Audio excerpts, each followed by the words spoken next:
May.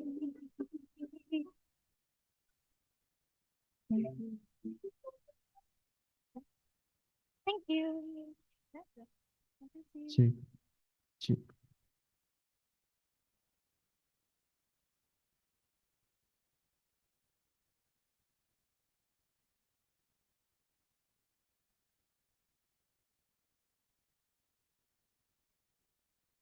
We welcome you to the Faculty of Social and Political Science, UIN Syarif Hidayatullah, Jakarta. We cordially invite you to be seated. State Islamic University, Jakarta, Professor Asep Saibuddin Jahar.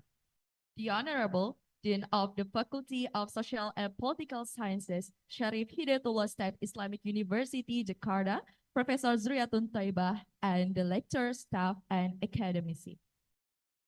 The Honorable His Excellency Ambassador of Canada to the Republic of Indonesia, H.H.S. Dutton. The Honorable Professor of Political Science at McGill University, Professor Christopher P. M.Pd.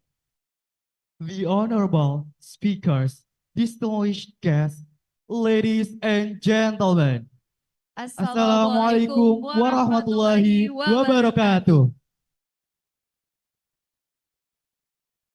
On behalf of the organizers, we would like to extend a warm welcome and express our gratitude for participating public lecture, the role of course in constitutional democracies. I am Anggita Sabilaisna. And I'm Farul S.Pd. We have the honor of guiding you through today's proceedings. And to begin with, allow us to read the agenda for our opening ceremony. First is Rise and Sing Together. With patriotic favor, our beloved national anthem, Indonesia Raya.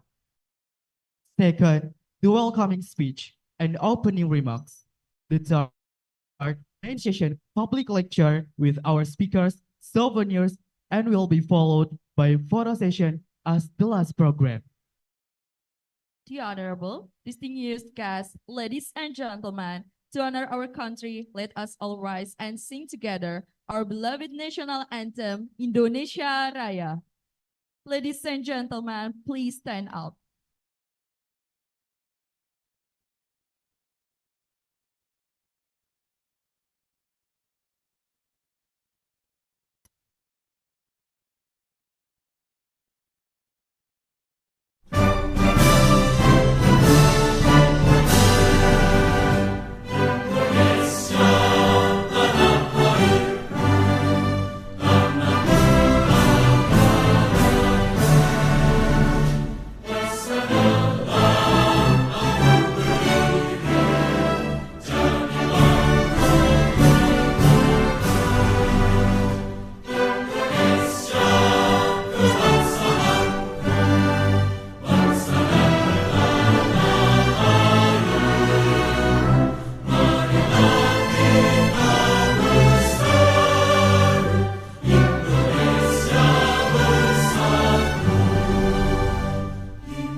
Ladies and gentlemen, please be seated.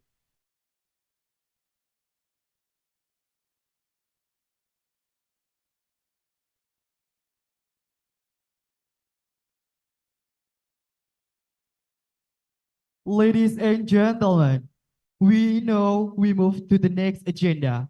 It is welcoming speech. We would like to invite to the podium to deliver welcoming speech as Dean of Faculty FISIP UIN Syarif Hidayatullah, Jakarta, to Mrs. Zuriatun Thayyibah. The time is yours. Please give it up, everyone.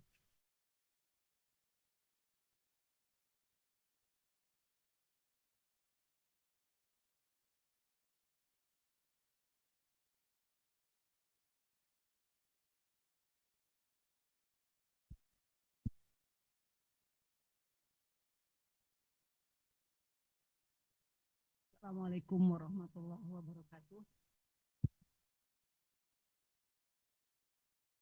Alhamdulillah rabbil alamin wassalatu wassalamu ala asrofil anbiya'i wal mursalin wa ala alihi wa sahbihi ajma'in. Amma ba'du. First of all, welcome to visit UIN Jakarta. Thank you very much for your willingness to join us in this public lecture. Especially special thanks to invited speakers, H.E. Jess Dutton, Ambassador of Canada to the Republic Indonesia, and then Professor Christopher Manfredi from McGill University, and special thanks to Prof. Phil Buckley. Pak Manfredi and Pak Bill Buckley are my lecturer when I was student at interdisciplinary Islamic studies with the cooperation between SIDA and McGill University. In this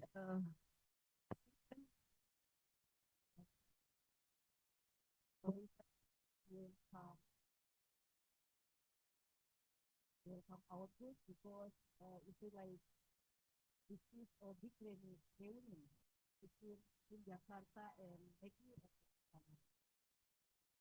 I already mentioned in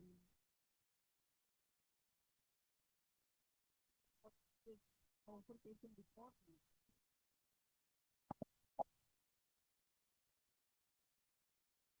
UIN Jakarta and Canada and McGill has really strong relations. I can say that UIN Jakarta and FISIP is very influenced by McGill and Canada because some of our lecture here are graduated from Canada University. We have Pak Professor Alimun Hanif. He is the Vice Director for Student Affairs, and he is from Political Science from McGill University, and also our previous Vice Dean for Academic, Pak Hendro Prasetyo, is also from Sociology from McGill University. And also some of us, the younger generation, me especially, I'm also the one from SIDA and Mora scholarship. We also have here Pak Faisal, and then Prof. Iim, and also Bu Cucu, the secretary program of interdisciplinary Islamic studies. So it can be said that some of our style here in Indonesia really influenced by the teaching at, it's like because we learn from McGill and also from SIDA, then we implement it in our teaching here in FISIP, Faculty of Social and Political Sciences. So I would like to thank for all the good contribution from McGill and Canada, and also in this occasion, because we still celebrate Idul Fitri, Eid Mubarak. So we use this occasion to have we call it halal bihalal, yeah, halal bihalal. So the after Idul Fitri, usually we make it as the big reunion with all family, and also not only from really the real family in biologically, but also the family in general, like in our institution here in UN Jakarta, and also from FISIP, we use this opportunity for how we forgive each other. So we call it as halal bihalal. So like start for very beginning, we for from new life that everyone here already forgive for the old mistake, and now we begin to live in a new situation that now we really have strong relationship individually, also for the in the name of institution from PSIP. Also we apologize from our previous mistake, and hope that in the future we can build a good performance and good work for the great PSIP. And also in this occasion, as the core even is public lecture. Yeah, we invite Professor Manfredi to have to deliver his speech on the role of court in constitutional democracy.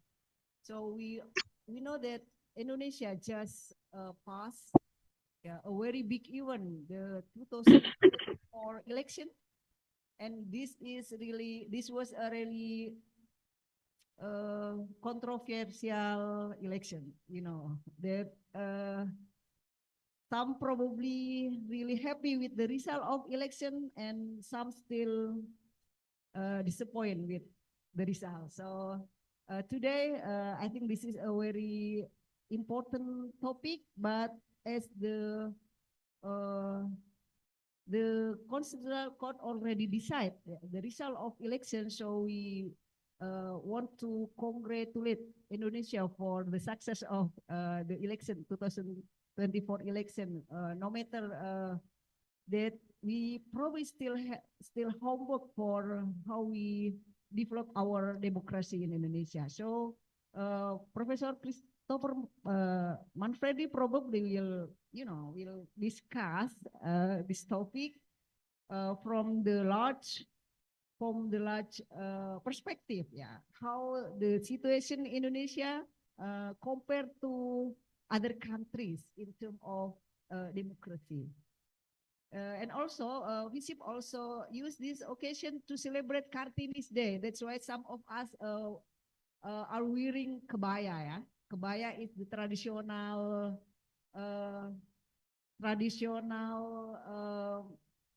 style, ya, traditional fashion for ladies in Indonesia. And I said to some of my colleagues that even in some occasion, Kartini's Days is celebrated by discussing women topic, but we women in WISIP has more liberation, yeah. So we talk something very essential in our country. This is about the democracy and about our future, yeah, in democracy, and how we strengthen and I hope that feedback from our speakers will improve, yeah, will improve, and we can use it for the next election, yeah, because the last election already passed, and we accept the result, and hopefully in the future we can have a better democracy for Indonesia. We really feel happy. We're really happy with the visit from you all, from student, and also from all participant, lecturer, student, and also we also thank to international office, yeah, already facilitate our guest, Pak, uh, I think I can just call Pak Duton ya, Pak Duton, Pak Pil, and Pak Freddy, and also again thank you very much, and we are waiting our rector, yeah, because he is still in the assessment from ASIN, yeah, the international institution for for quality assurance, program, because not only other we FISIP also we have three department. We have three program studies, and in the future, probably in October, we also will have the similar assessment, yeah, from Aquin, yeah. So that's the kind of how we adapt with the internationalization program, internationalization program of UN Jakarta. Again, thank you very much for your participation, and I hope you will enjoy the public lecture. Assalamualaikum warahmatullahi wabarakatuh.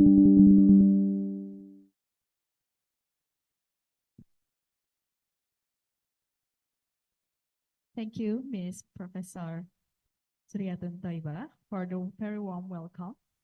Ladies and gentlemen, next agenda is opening remarks from His Excellency H.E.J. Dutton, the Ambassador of Canada to the Republic of Indonesia. So, Mr. J. Dutton, the time is yours.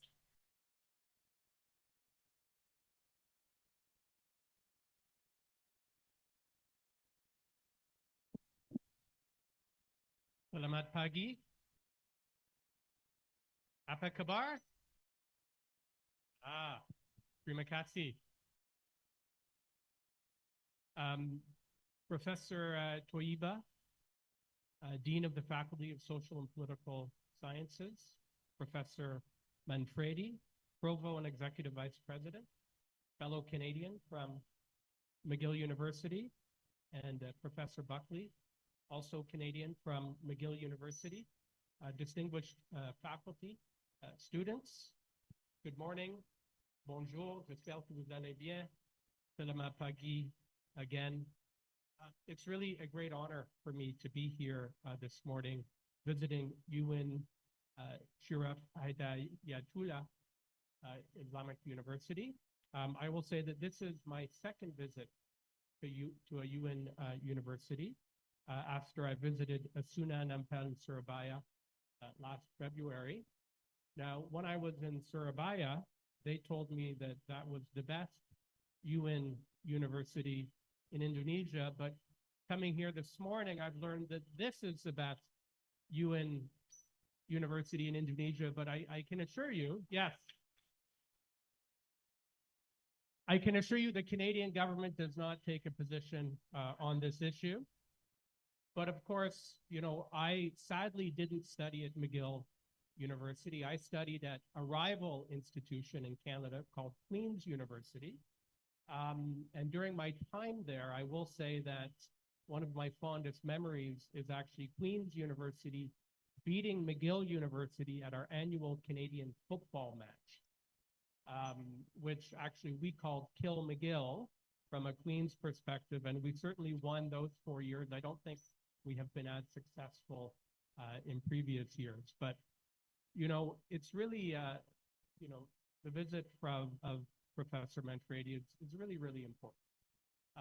You know, McGill University, you know, we have a number of great educational institutions in Canada, but McGill specifically, I would say, has a tremendous relationship here in Indonesia with several institutions across the country.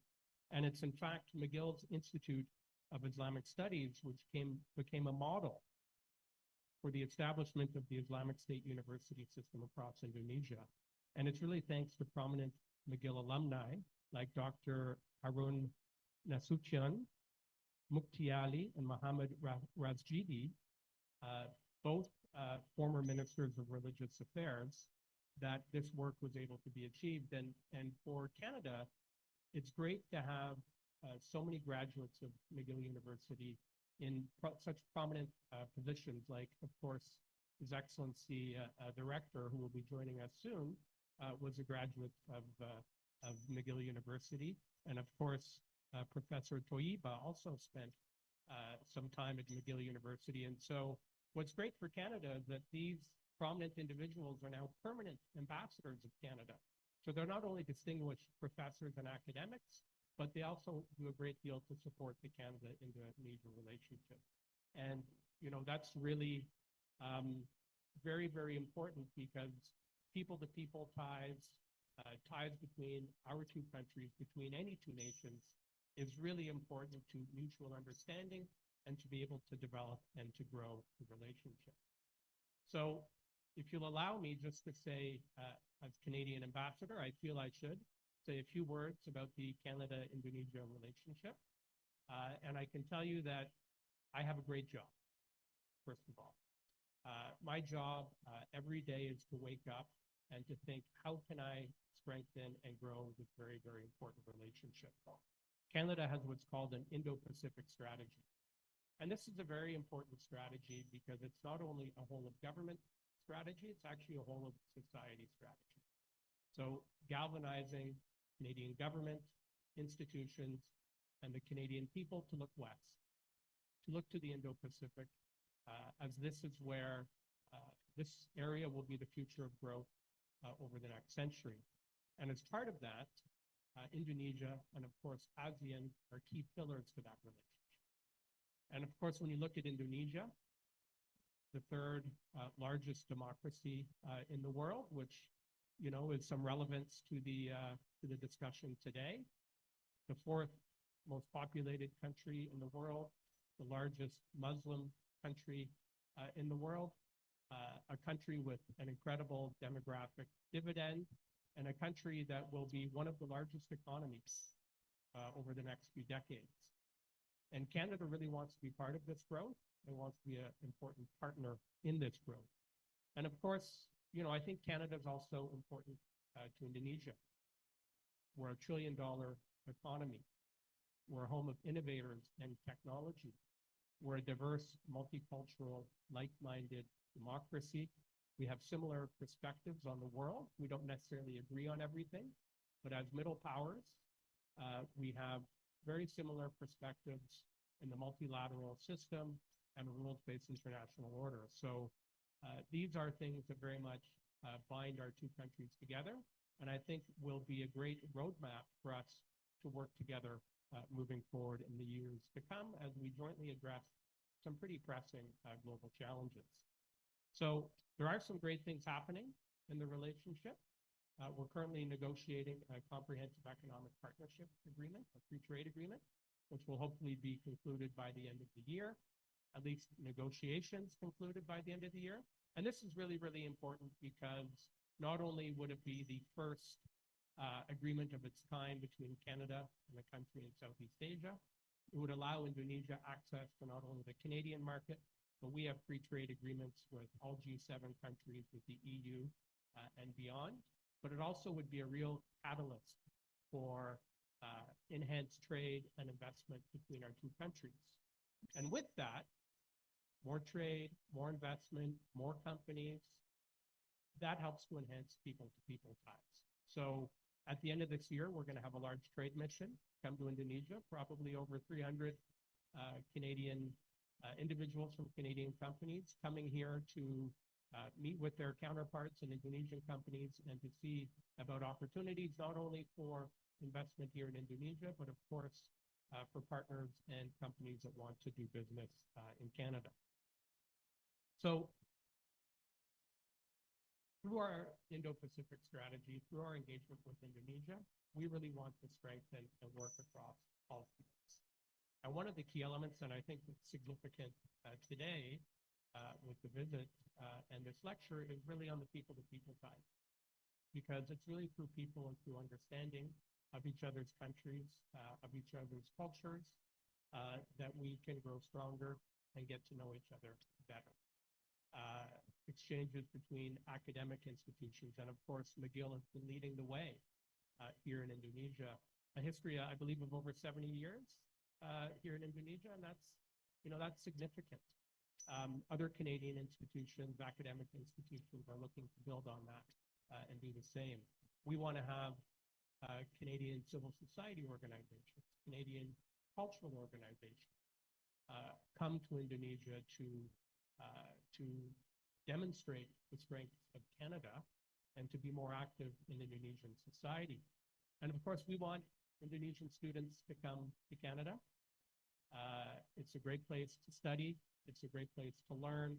It's a very safe, multicultural country. But what's great about that, having students, and we've had, there are thousands of Indonesian students currently studying in Canada. But these students, if they decide to return to Indonesia, again, become important ambassadors for Canada, because hopefully they've had very, very positive experiences and can spread the word about Canada wherever they may be in Indonesia. So in order to support this, we do have scholarship programs that have recently been enhanced. And of course, the Indonesian government has important scholarship programs to support this. So, the Dean noted an important week in terms of Indonesia's democracy, the decision by the Constitutional Court. It was really impressive, February the 14th. The largest single democratic exercise on the planet took place on that day, and all before 1 p.m., which was even more impressive. And, Canada has been a longstanding democracy, and we're constantly trying to improve and enhance our systems to ensure that we are fully accountable to the Canadian people. And of course, as strong democracies, we can work together on the world stage to advance some of the basic principles around gender equality, around human rights, around other issues of importance to our two countries. So luckily, at the various highest levels of the Canadian government, we have a very, very strong relationship. Prime Minister Trudeau and His Excellency President Joko Widodo are friends. In fact, when I had the honor to present credentials to His Excellency the President last December, one of the things he told me was that Prime Minister Trudeau was his good friend. And he said that very, very sincerely, so I believed him. But I know they have a great affection for each other, as do various ministers across our governments. And I know this will continue under the future administration of President-elect Prabowo. And we will look to establish similar, really, really strong ties and strong working relationships, because I think there's a great future for Canada and Indonesia. There's much for us to work on across many, many fields. And of course, exchanges like this, prominent Canadian academics coming and presenting on various topics, enriching the minds of students across the country is really, really important. So I do thank our friends from McGill University for, it's a long way to come from Canada. It takes about a day to get here on a plane, depending on how you go. And then there's the 11-hour time difference. So for these guys, it's probably, still 3 in the morning or something. But, really appreciate taking your time, sharing some Canadian perspectives on an important topic. And very much thank all of you, Terima kasih, for the warm welcome here this morning. Terima kasih, and I'm sure it will be a great night. Thank you.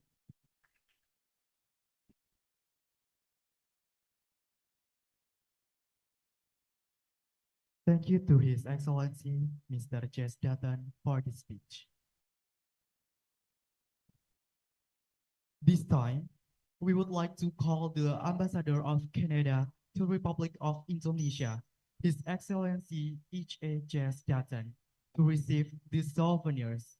Please kindly Mrs. Zuriatun Toyibah to pass on the souvenirs from Rector and Dean of Faculty Political Science of Syarif Hidayatullah State Islamic University, Jakarta.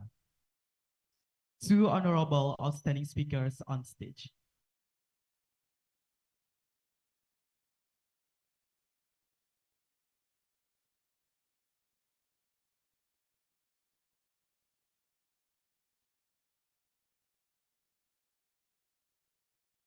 receive the souvenirs from Rector of UIN Syarif Hidayatullah Jakarta, Mr. Professor Asep Saifuddin Jahar. Please give it up, everyone. And receive the souvenir from Dean of Faculty of Political and Science of Syarif Hidayatullah Jakarta, Mrs. Professor Zuriatun Toiba.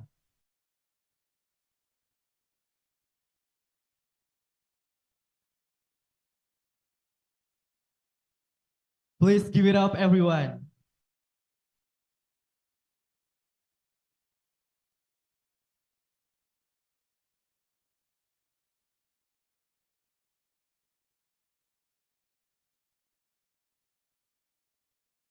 Thank you so much to Mrs. Zuriatun Toiba and the Ambassador of Canada to the Republic of Indonesia.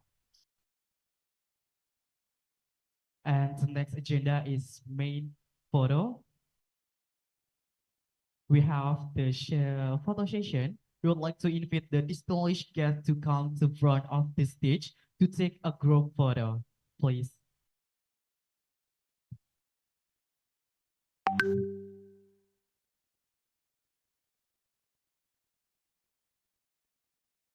Okay, please, the guest star, distinguished guests to take a photo. And dosen-dosen FISIP UIN Syarif Hidayatullah Jakarta,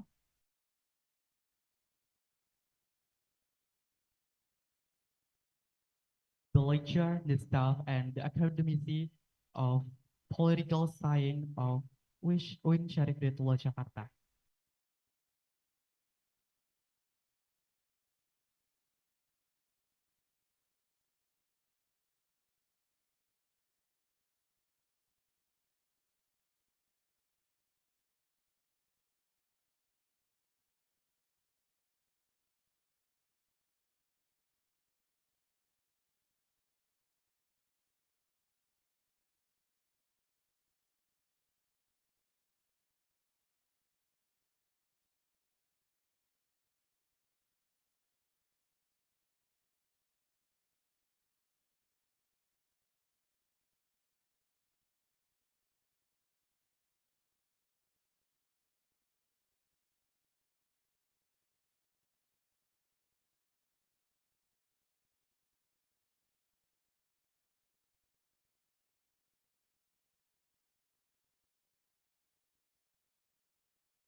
Yeah. Yes, please turn toward the stage. We will take the photo together with all participants.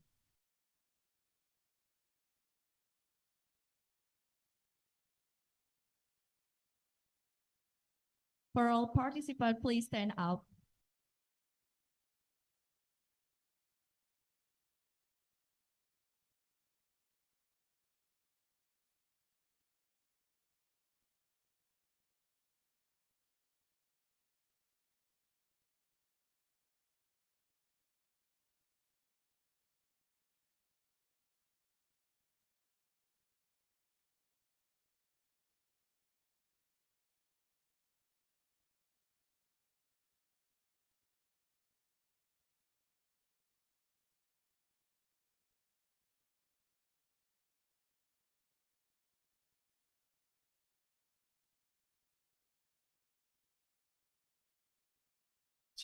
Okay, thank you very much to the Ambassador of Canada to the Republic of Indonesia, Mr. H.A.J. Stanton, and the Dean of FISIP UIN Jakarta, Mrs. Professor Zuriatun Toiba. All right, before we enter the main session, let's watch the amazing performance. Here is Sea Flower. Please get up, everyone.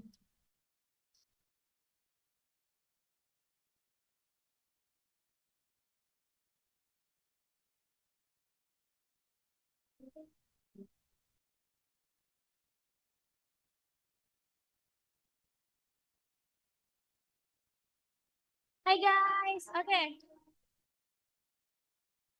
A river on the grass, stay out late, never met at the class. Other rich men in a taxi cab. You were spinning bullets on the way to my dozen. Oh.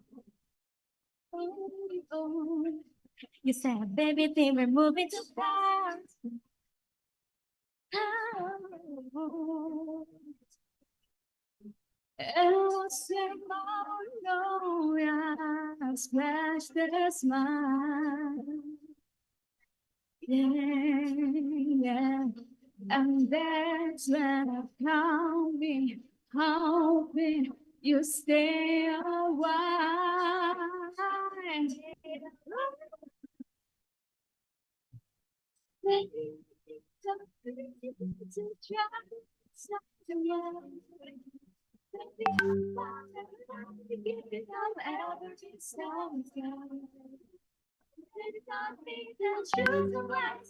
You don't have to try. Baby, I found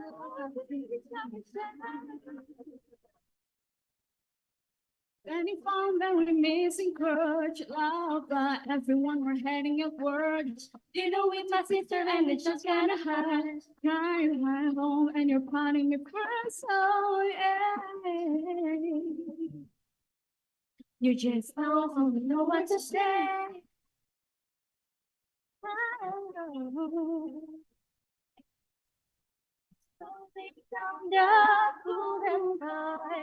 Dancing the street light. Oh, yeah. Every year we get older and I'm still on your side. From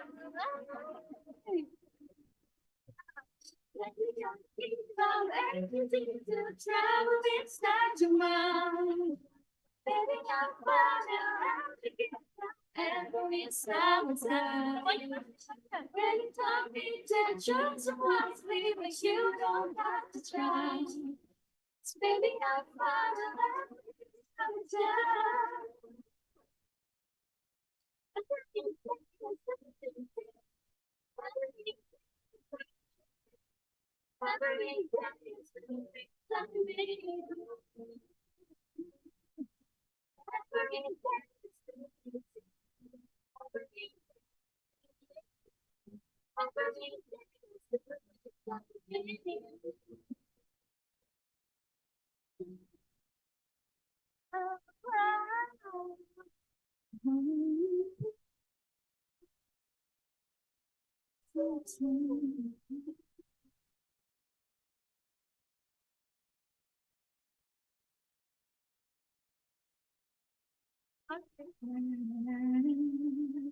Thank you. Thank you.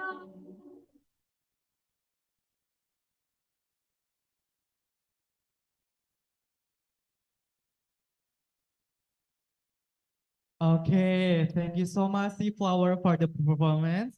And please give it up, everyone, once more to C Flower performance.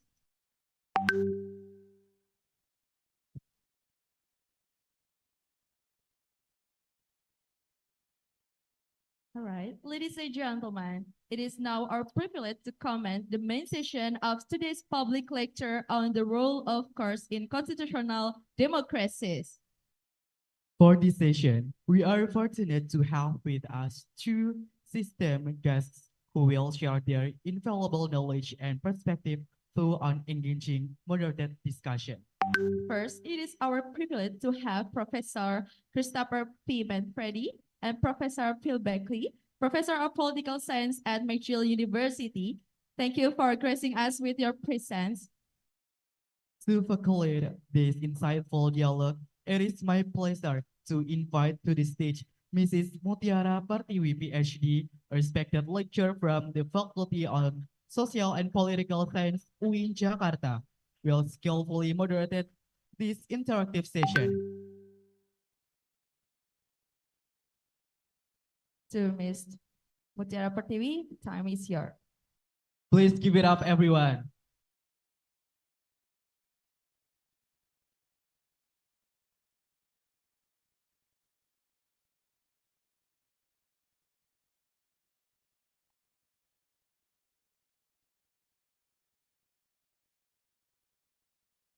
Bismillahirrahmanirrahim. Assalamualaikum warahmatullahi wabarakatuh. Good morning, selamat pagi.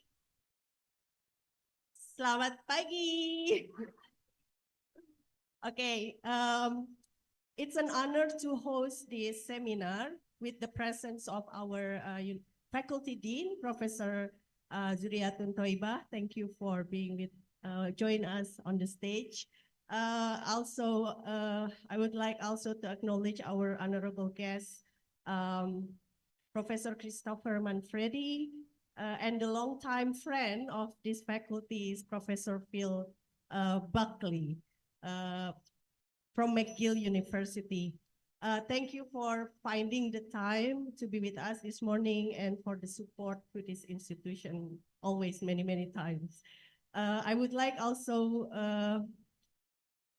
also like to acknowledge professors and university officials, the committee of the seminar, colleagues, and students who show up this morning. It is still in the vibe of Lebaran, so may the spirit of Eid fill our heart with joy and kindness. Minal aidin wal faizin. Mohon maaf lahir dan batin. To those of you who are not familiar with me, my name is Mutiara Pertiwi. I will be chairing this seminar. And as most audience here are Indonesian native, so please allow me to use bilingual language, bilingual instructions while chairing. Please pardon me, professors. I will shift to Bahasa Indonesia for a moment at this moment. Jadi hari ini saya akan memoderasi pertemuan ini dalam dua bahasa untuk memastikan pemahaman yang akurat, karena saya tahu banyak dari kalian dikasih tugas sama dosen-dosennya, termasuk saya ngasih tugas. Jadi nanti every once in a while saya akan menerjemahkan poin-poin penting dari Profesor Chris Manfredi. Dan juga nanti di sesi tanya jawab kalian bisa menyampaikan dalam bahasa Inggris maupun bahasa Indonesia. Oke ya. Mungkin ini it's going to be quite a long seminar, maybe about 2 hours. If you'd like to stand up for a moment, it's okay to refresh yourself for 1 minute. That this is the time. Nanti ketika sudah dimulai, saya sangat mohon ketertibannya ya untuk menghormati forum. We have this wonderful opportunity to have Professor Chris Manfredi as speaker today. Professor Manfredi is the Provost and Vice Principal Academic of McGill University. And this is actually not his first time here. I met Professor Manfredi for the first time maybe about 10 years ago, and he just told me that this is his third times coming to visit. Well, the first time I met him, we haven't had this building yet. I think we met in different building, but also in a visit event. Professor Manfredi I would like to introduce Professor Manfredi's background. He is a scholar and authority on the role of the judiciary, especially the Supreme Court, in democratic societies, principally Canada and the United States. His research focuses on law and the courts, with an emphasis on the political and policy impact of rights litigation.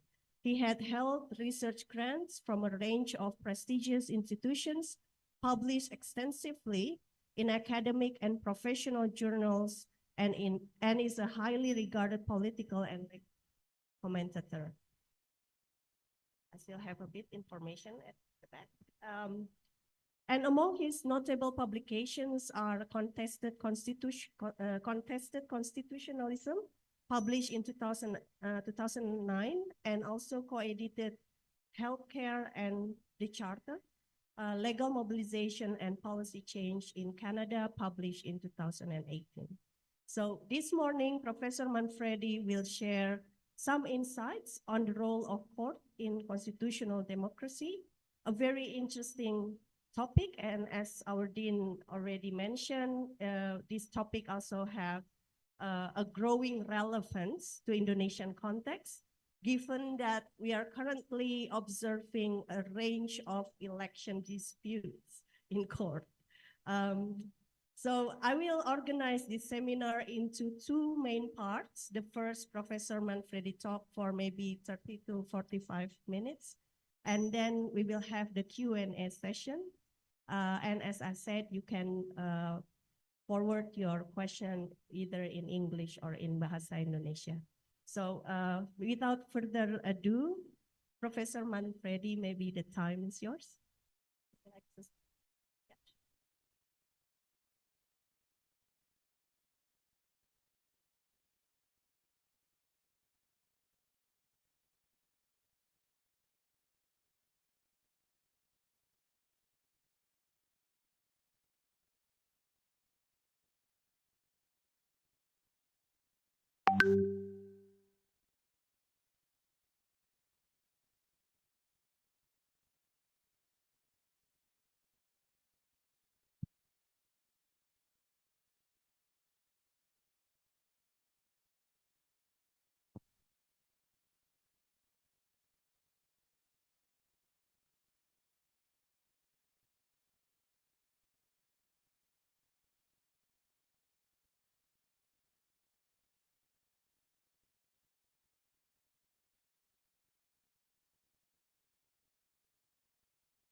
Well, thank you very much for that wonderful introduction.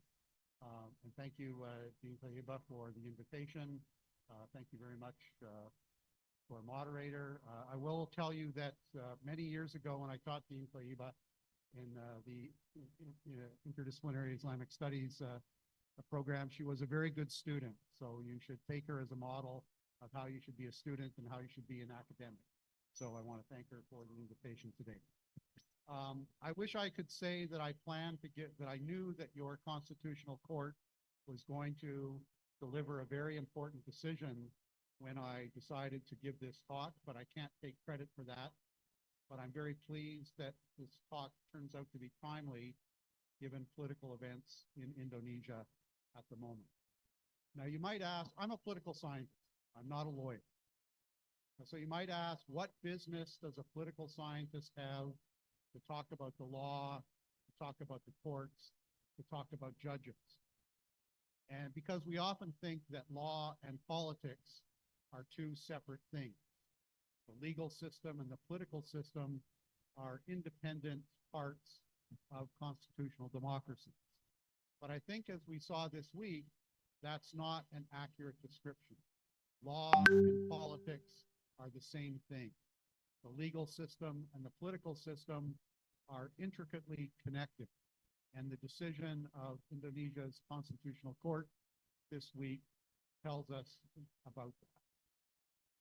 The other thing that's very interesting about the decision this week is, of course, it wasn't a unanimous decision. It was a 5-3 decision. 3 of the justices of the court came to a different conclusion than the majority. And that for a political scientist, that's very interesting. Because what we want to understand is, why do judges who have basically the same level of education, have the same rough level of intelligence, they are applying the same law, the same facts, and yet they come to different conclusions? How do we explain the differences between what one judge thinks is correct and what another judge thinks is correct? That's one of the things that political scientists try to do. What I'm going to try to do in my talk today is it's going to have 2 parts. The first part is going to be a general discussion of the role of courts in constitutional democracy.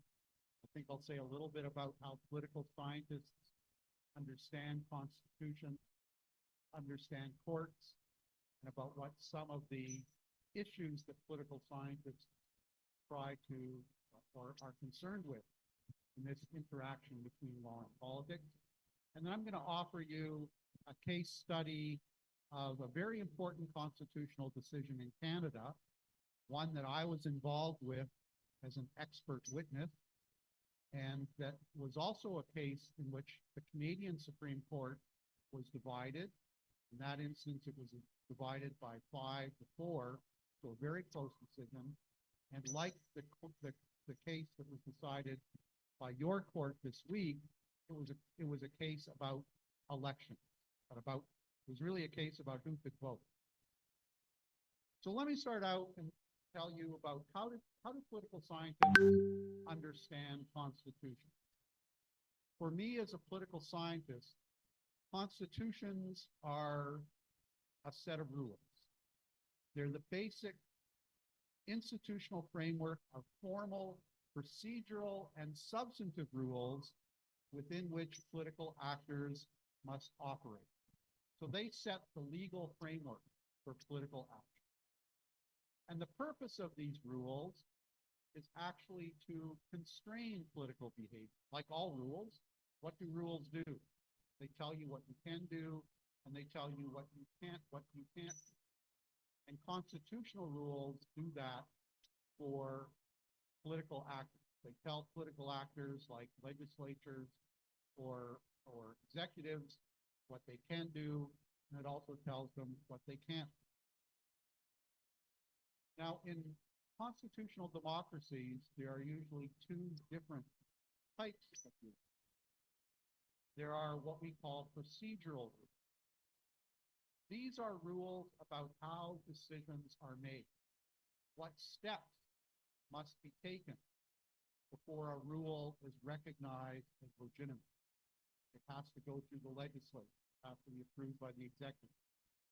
So there are procedural rules about how other rules must be made. You can think of these as really rules about rule-making. But there are also substantive rules. And these are rules about what rules must be made or must not be made. So these are negative and positive rules that say, doesn't matter, even if you follow the procedural rules, you can't do this. Or you must do this, so you have to follow the procedural rules. So you have procedural rules and you have substantive rules. I want to focus mostly on the substantive rules. What are the rules about what can be done and can't be done? And the most important type of substantive rules are what we call rights rules. There are in many countries like Canada and the United States, there are also federalism rules, and those are rules about which level of government has the authority to make so. And those are important. Those are especially important in multicultural societies like Canada or like Indonesia, because they provide some protection for minorities that are concentrated in particular regions. But rights rules are really the most important set of rules that we have. And those are rules about what kinds of laws are beyond the authority of any government. So if you think about examples of rights rules, the United States Bill of Rights is a very good example of a declaration of rights rules. At the international level, I know there are a lot of students in international relations here, the United Nations Declaration of Human Rights is a set of rights rules, although there's no government to enforce those rules, but nevertheless they guide what states can do. And of course we have an International Criminal Court, which has some jurisdiction. So things like the United Nations Declaration of Human Rights, I will put in a plug for McGill University. The original author of the United Nations Declaration of Human Rights was a professor at McGill University's Faculty of Law. So we'll take some credit for that. But you have that document, you have the United States Bill of Rights, And in Canada, we have the Canadian Charter of Rights and Freedoms. So these are examples of rights rules. They are rules that even if the government follows the right process, they can't possibly make those rules about these things. Rights rules are also very important in multicultural societies because they are intended to protect minorities from majority abuses of power. What's the most basic procedural rule of democracy? The most basic procedural rule of democracies is majority rule. You have to have a majority before you can do anything. The problem with majority rule is that there are minorities in a society. And sometimes the majority may make rules that harm the minority. So rights rules are designed in many cases to prevent the majority from harming the minority.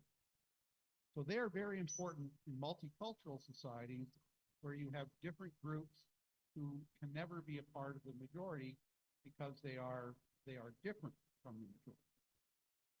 Let me give you a very key example of a common rights rule that exists in the United States, exists in Canada, it's protected in the United Nations Declaration. Of course, that's the right to freedom of religion. That's a very important rights rule. In countries like Canada and the United States, the right to freedom of religion protects the right of religious minorities to hold and practice their religious beliefs without interference from the majority. So if you take a country like Canada, which is a majority Christian country, it means that the right to freedom of religion protects the right of a minority like Muslims to practice their faith. And so there's what that says is that majority cannot make rules that infringe on the right of religious minorities to practice their faith. In the United States, that rule goes so far as to prohibit state establishment of religion. That is, the government cannot define a national religion in the United States, and that's the same in Canada. Now, you might think, well, that's pretty easy. You've got a right to freedom of religion that protects the minority from the majority, protects a religious minority from a religious majority, but that can generate conflicts with other rights.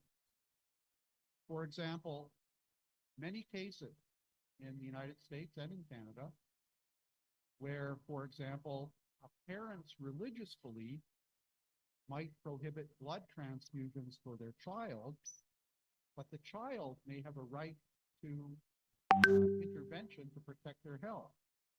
So the question becomes, can the state, can the government intervene in the parent's religious beliefs to protect the interests of the child? So there you have conflicting rights. You have the right of the parents to their religious belief, but you have the right of a child or the interest of the child in a certain medical procedure. So those are the complicated things that you get when you talk about rights. And what that tells us is that, of course, rights rules are never completely clear in their application. They're ambiguous. And they require interpretation of the rule's meaning and how it applies to specific cases. That's where the role of courts in constitutional democracies is. Courts are there to exercise what we call judicial review of the rules made by legislatures and executives. Their role is to try to adjudicate these ambiguities, to determine whether political authorities have the jurisdiction to make the rule that they're trying to make, whether they're the right level of government or whether they're making a rule that violates a right. So in rights-based judicial review, so judicial review that involves these rights rules, courts determine whether the rule itself is appropriate. They actually say to the government, you cannot do this, even if you follow the right process, even if you are the right level of government. So what rights-based judicial review in constitutional democracies does is it mediates the relationship between political authority and individual citizens. And in this way, political scientists call courts counter-majoritarian institutions. Courts are there to put a brake on what the majority does. And that's one of the roles of courts in a constitutional democracy. Now, this role raises many questions, and it raises complex issues within liberal constitutional theory. And it's a double-edged sword for liberal democracy. On the one hand, rights-based judicial review promotes liberal democracy by allowing courts to perform the important counter-majoritarian function of safeguarding individual rights and liberties from the majority. So that promotes liberal democracy by protecting individuals, and particularly individuals who belong to minority groups, from the majority. But on the other hand, just as unconstrained democracy can degenerate into tyranny, unconstrained counter-majoritarianism can become anti-democratic. Think for a moment that I'm not passing judgment on the decision that the Constitutional Court of Indonesia rendered this week, because I'm not an expert on the Indonesian Constitutional Court. I'm not an expert on Indonesian politics. But think for a moment what might have happened if the decision had been in the other direction. If the court had somehow said the outcome of the election is unconstitutional. Well, that would have been perhaps a crisis for Indonesian democracy, because that would have been the court saying the democratic process got it wrong. And that may or may not have been true, but nevertheless, that would have been a crisis of legitimacy for the court, and it would have been a crisis of legitimacy, I think, for Indonesian democracy if the decision had gone the other way. And that's important for something I'll say a little bit later.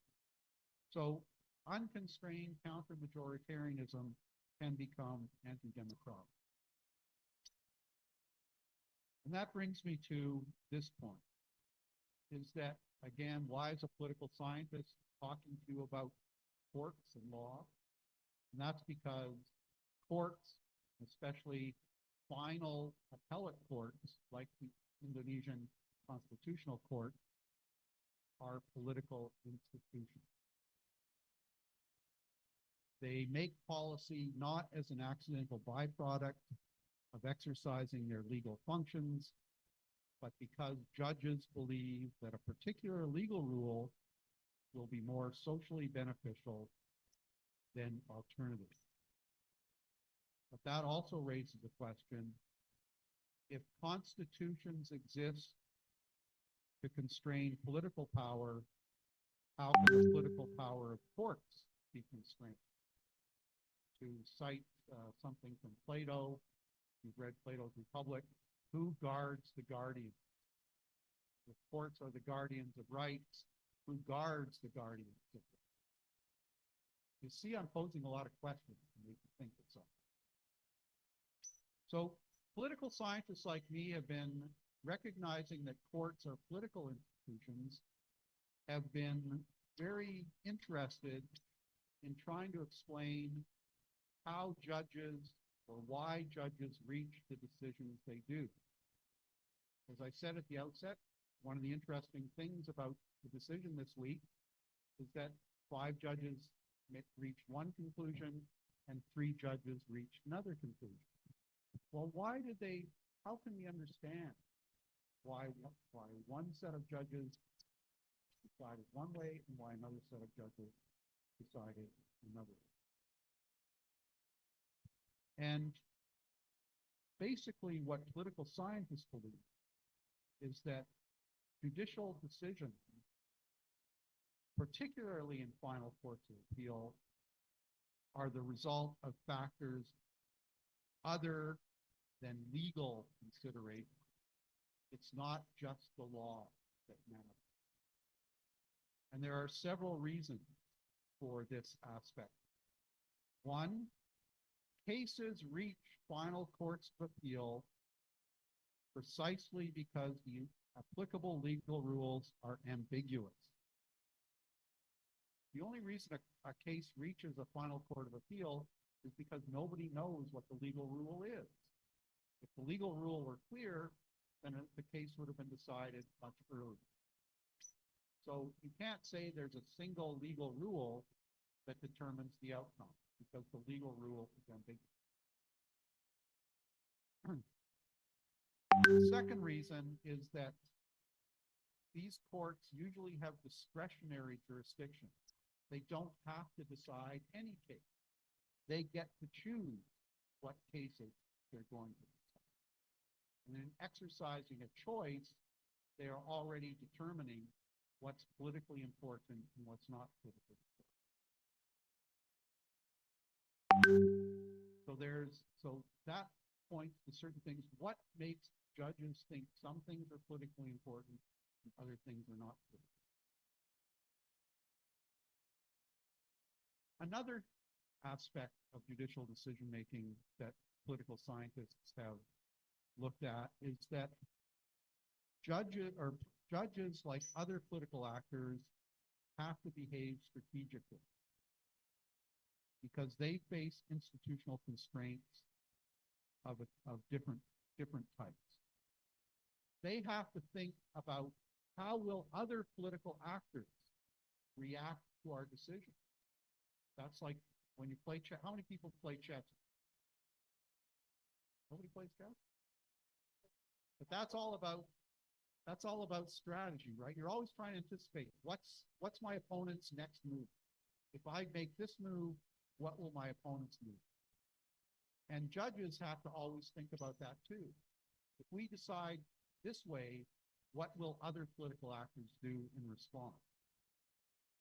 And so that's what we call strategic behavior by judges.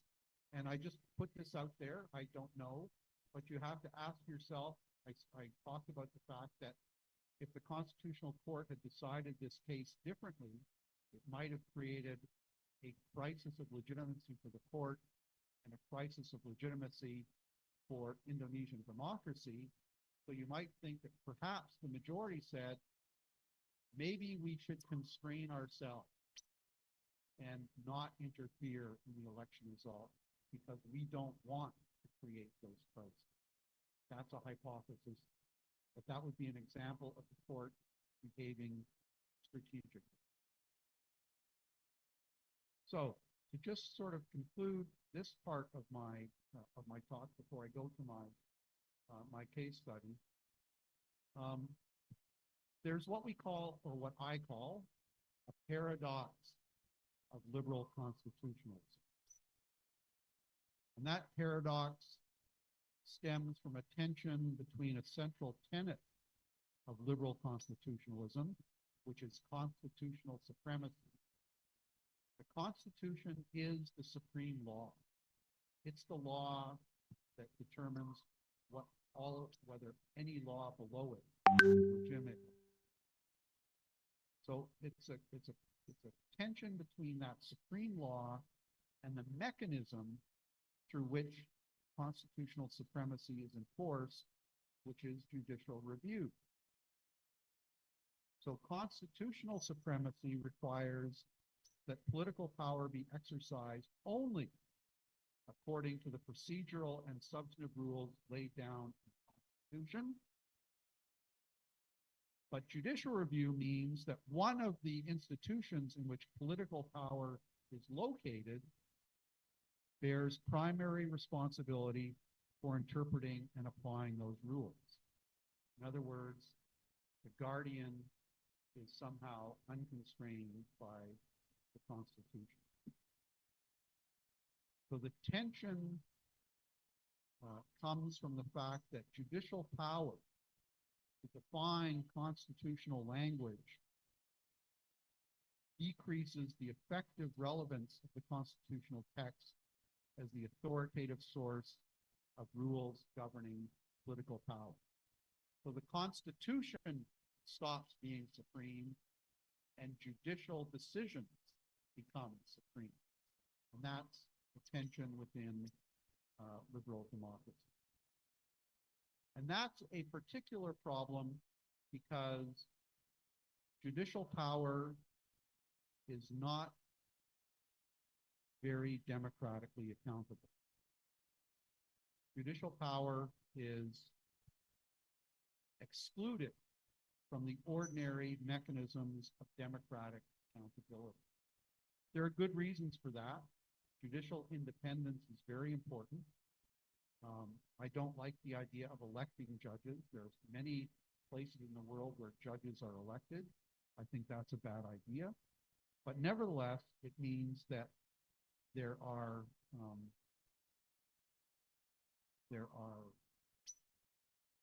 problems with holding courts accountable. So the whole idea of constitutional democracy is to hold political power accountable. Then how do you hold the political power of courts accountable? That's the real question. And one of the ways in which some political scientists and legal scholars have tried to do that is through something called a dialogue tool. That what you want to do is set up a dialogue between political actors and the courts about the meaning of right, in which the political actors say that rights mean one thing, and then the courts come in and say, we think it means something else, and together they work out a compromise through their interaction. And that's what I want to talk a little bit about when I go to my case study. So perhaps you can bring the slides back up.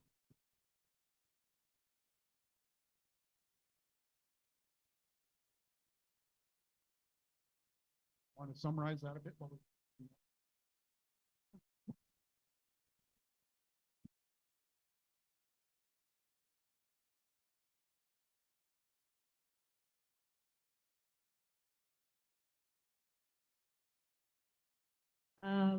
Baik, Professor Manfredi, I will translate some of key points from your talk. Jadi Profesor Manfredi, sebelum membahas case study, saya akan meringkas sedikit tentang ide-ide inti dari apa yang sudah disampaikan. Poin utama dari apa yang akan dibahas sekarang adalah memahami kenapa hakim, terutama mungkin kalau di Indonesia kita memikirkan peradilan ini dalam konteks seperti Mahkamah Konstitusi mungkin ya. Jadi kenapa hakim-hakim itu seringkali memiliki kesimpulan yang berbeda ketika memutuskan suatu perkara gitu ya. Dan sebagai analis political science gitu ya, dengan background political science, concern kita adalah untuk memahami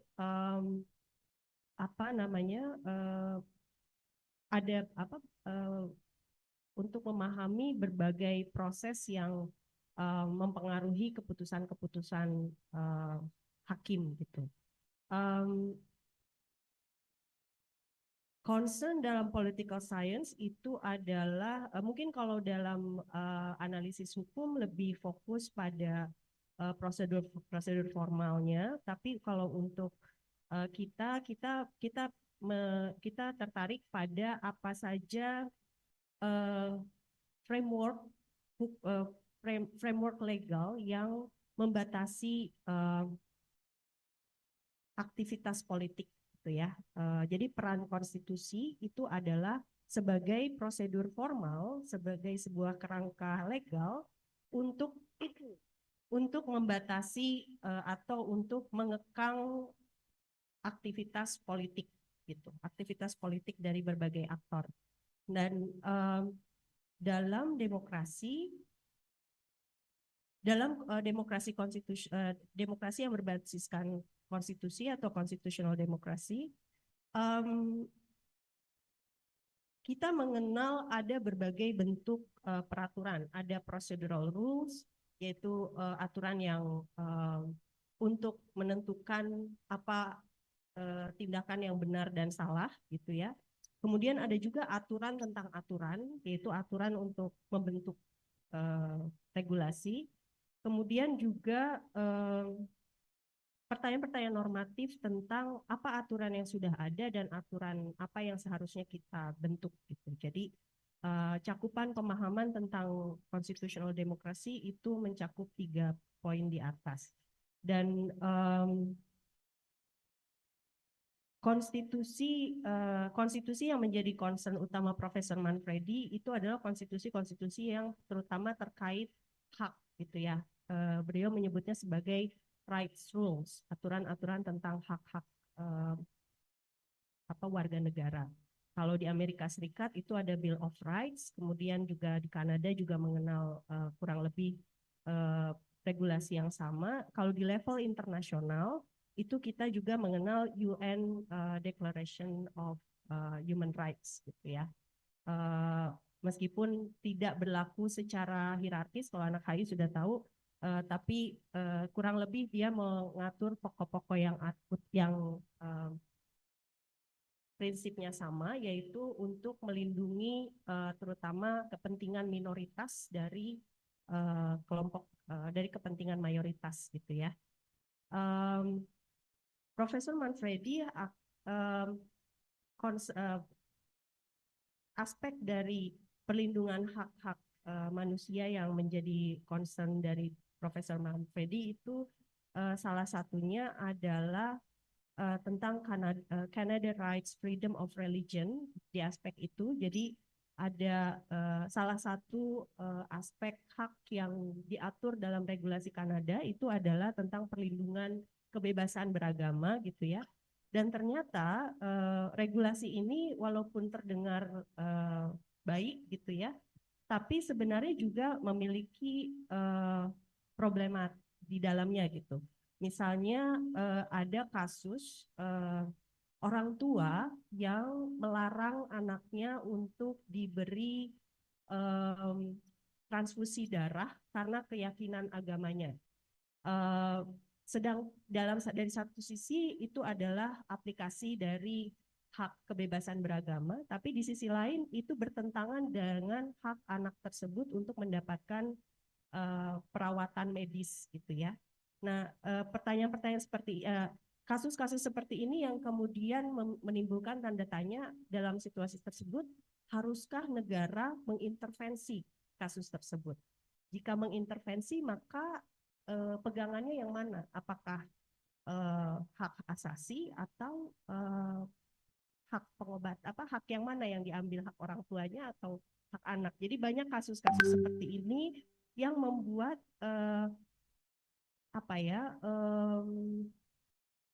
susunan atau kerangka dari peraturan mengenai hak-hak asasi itu biasanya dibentuknya ambigu dan diaplikasikannya sesuai kasus gitu. Dan karena ambiguitas inilah maka penting peran pengadilan itu menjadi sangat penting gitu ya untuk menentukan apa yang harus dilakukan.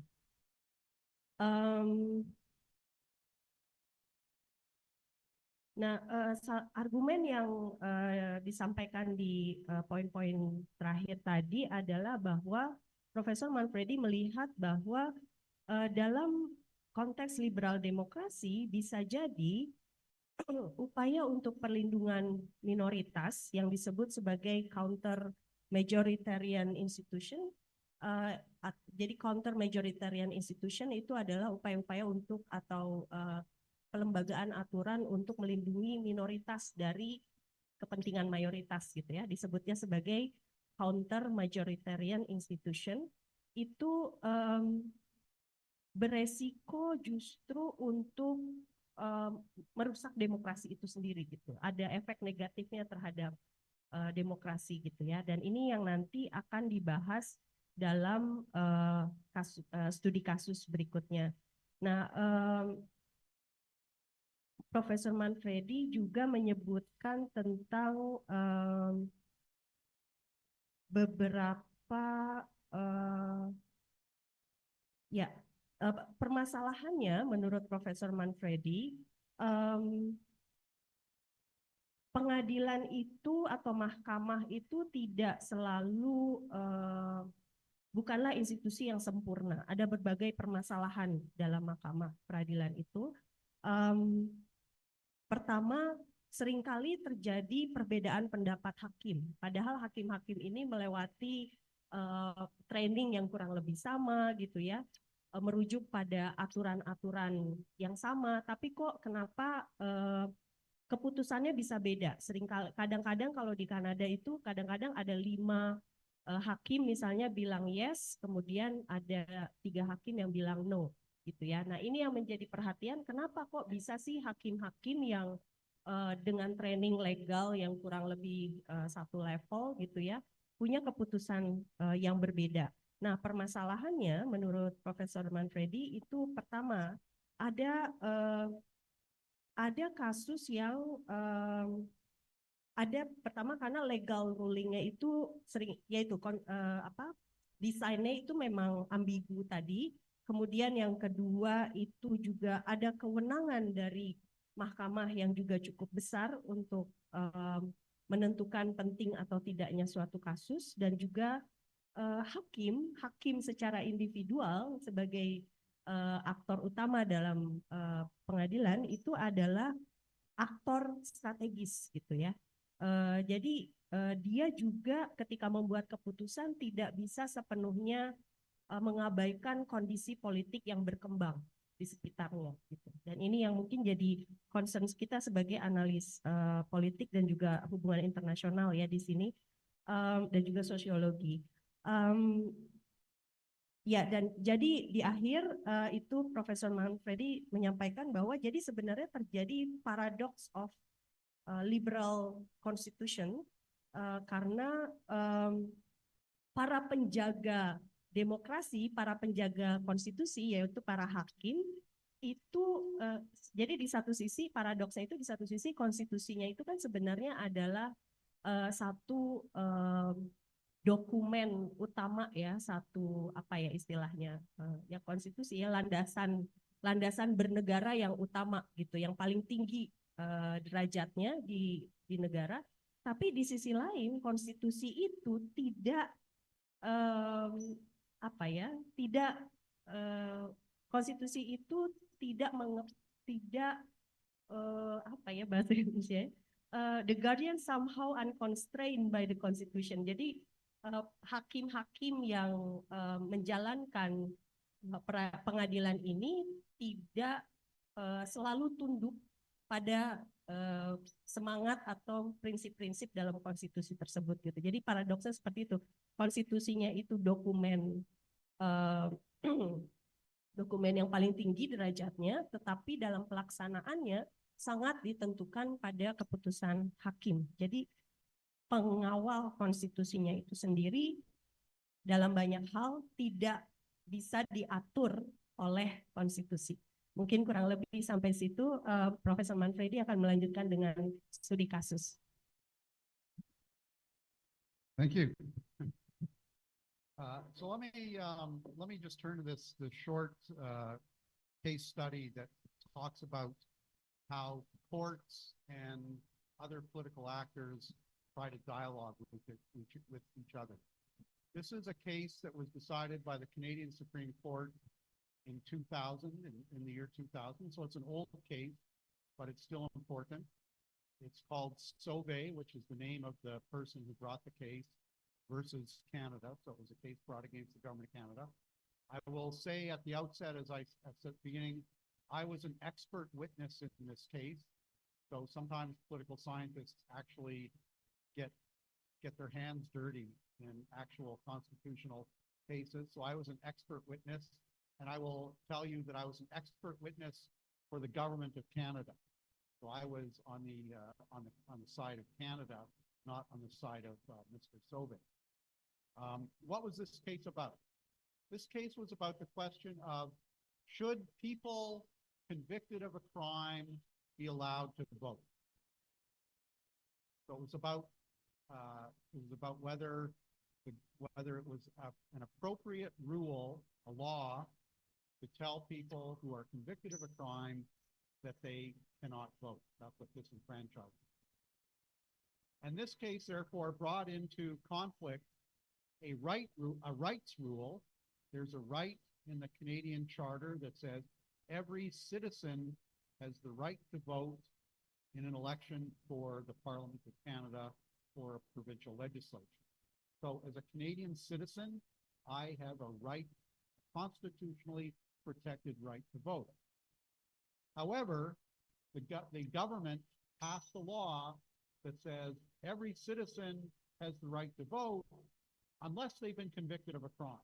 Then they lose the right to vote. So they put a qualification on the right to vote.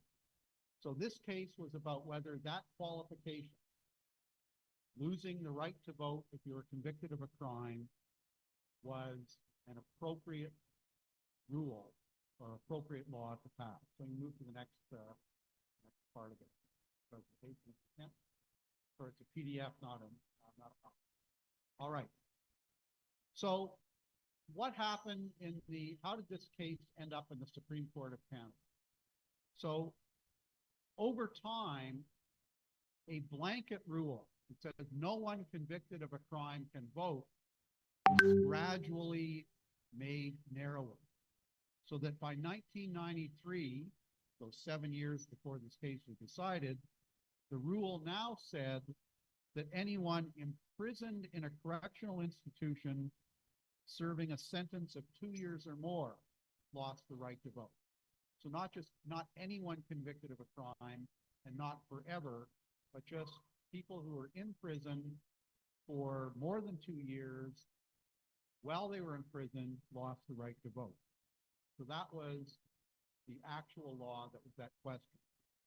So I was an expert witness at the trial. So that we start out, as you know, the judicial system usually has 3 levels. There's a trial court, then a first appellate court, and then finally the final court of appeal. So in the trial, where I was an expert witness, the trial court decided, I won't go into the details, but the trial court decided that even that rule, that law, was a violation of the rights rule that said that every citizen has the right to vote. So at the trial court, the law was ruled unconstitutional. So the government wasn't happy that the law was ruled unconstitutional. So they appealed to the Federal Court of Appeal, which is the next level of court. And this is an appeal that was heard by 3 judges.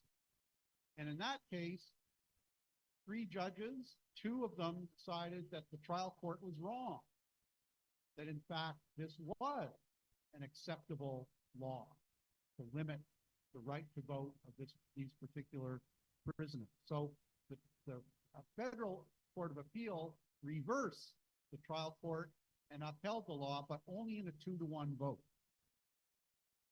So we can go to the next. So I talked about the fact that one of the ways in which people have tried to reconcile the role of courts in constitutional democracies with the role of legislatures in constitutional democracies is through the dialogue metaphor. And I'll just turn your attention to that middle statement from the Federal Court of Appeal, and I'll read it. So basically, the court said that this case is another episode in the continuing dialogue between courts and legislatures on the issue of prisoner voting. In 1993, the Supreme Court voided a blanket disqualification of prisoners from voting And Parliament responded, so Parliament talked back to the court by enacted legislation that was much narrower. So you had a blanket rule. The Supreme Court of Canada says that's unconstitutional. Parliament says, okay, we'll enact a less extensive rule. So for the Federal Court of Appeal, this was dialogue working perfectly. You had a law, the law declared unconstitutional, the legislature going back and writing a new law that was going to be constitutional. Well, when it got to the Supreme Court, you can go to the next slide. As I said at the outset, this was a very narrow decision, 5-4. And the main opinion was written by the Chief Justice of Canada at the time, the Honorable Beverly McLaughlin. So on the stakes of the case, for her, this was a case about a right that is fundamental to our democracy. And of course, the right to vote is a right fundamental to democracy. When it came to dialogue, so she addressed this question of dialogue, she said that the promotion of a dialogue cannot be changed or debased into rule of, if at first you don't succeed, try again. So she was not impressed that the legislature had tried to write a new version of the law. I'll just skip to the third part. And her final statement, so this is her view of the case. Denying penitentiary inmates the right to vote is more likely to send messages that undermine respect for the law and democracy than messages that enhance those values. So for her, taking away the right to vote from prisoners actually sent a negative message about how we should respect law and democracy. We'll go to the next one. Well, 4 judges disagreed with her. And Justice Gontier wrote the final decision. And so for him, the stakes were different. It wasn't just about a right fundamental to democracy. He said this was about evaluating choices between social and political philosophy, and about shaping, giving expression, giving practical application to values. For him, this was not a case about fundamental rights. This was a case about values. And for him, the idea of dialogue was important because he said neither the courts nor Parliament holds a monopoly on the determination of value.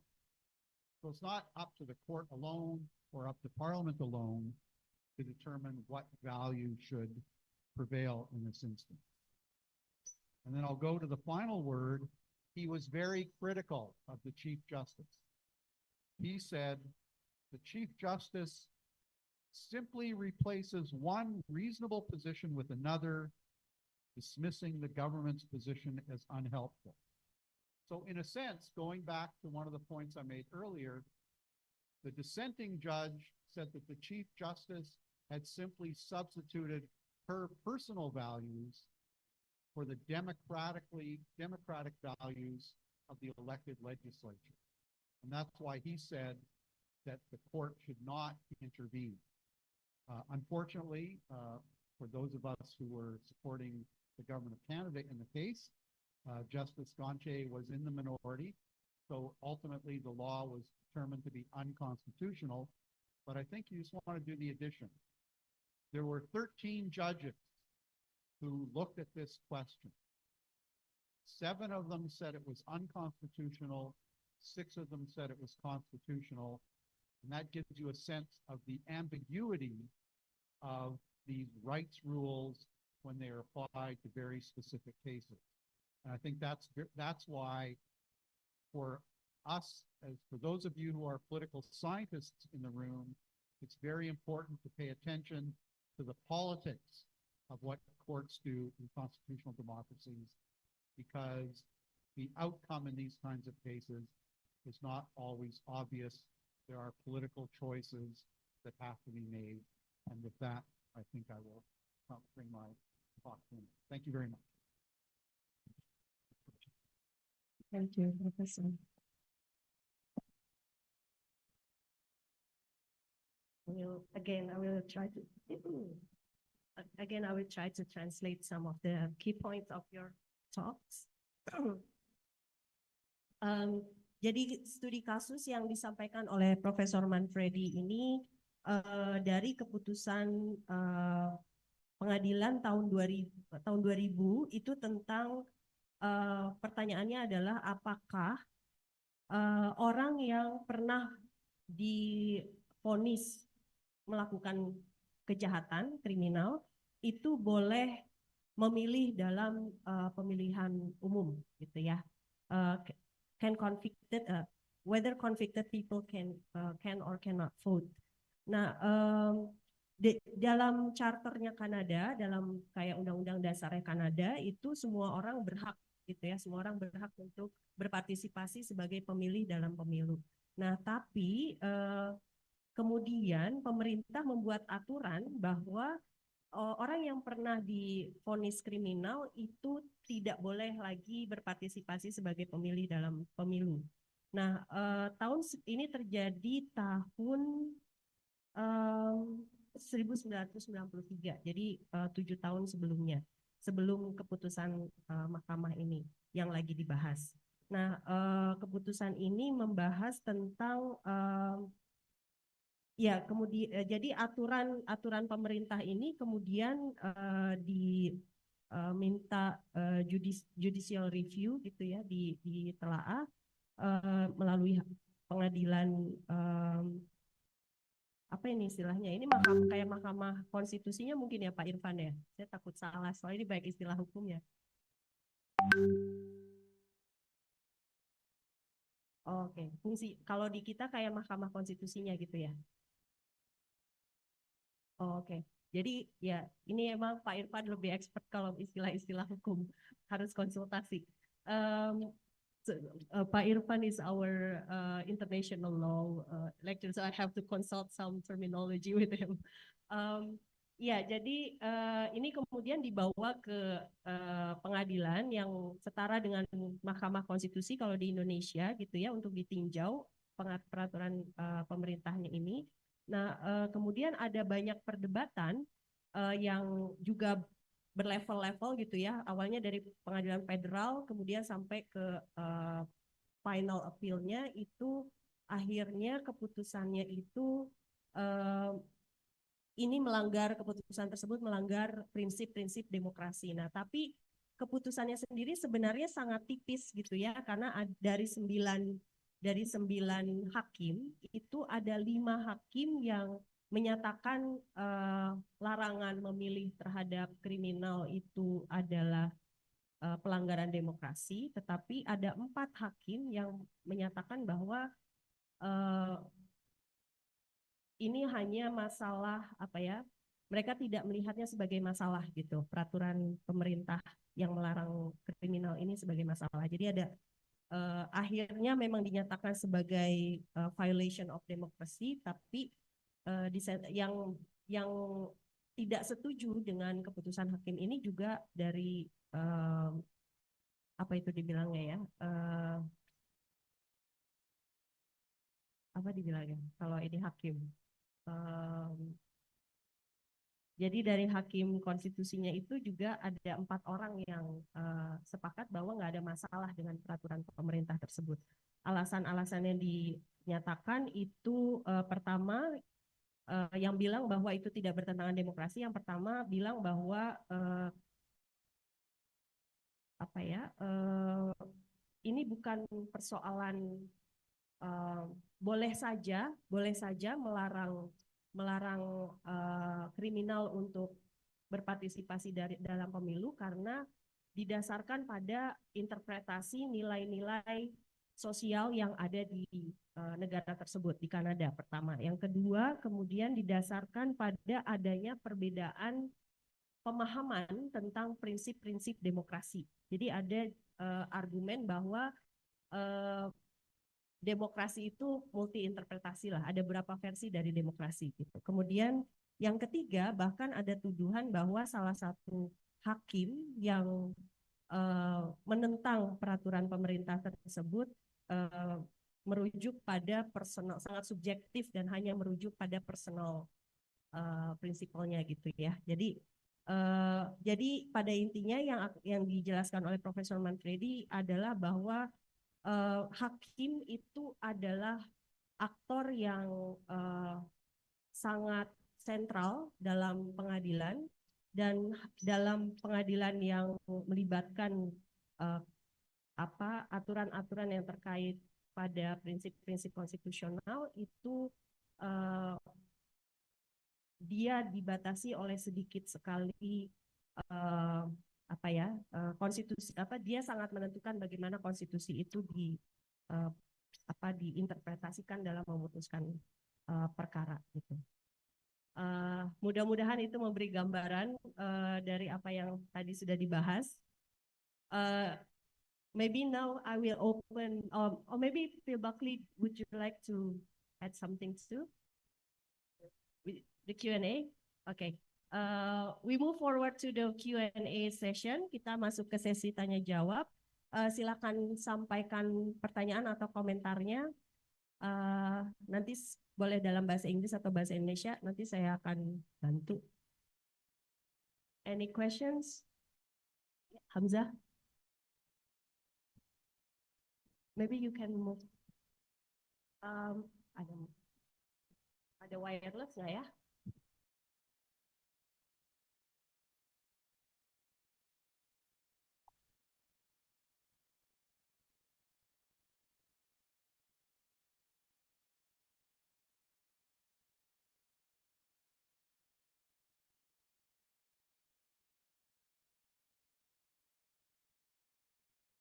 Okay, thank you, Miss Mutiara and Miss Kamoti, for the opportunity for asking the question.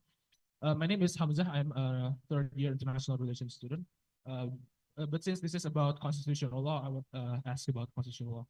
So I guess I'll just get straight to the point.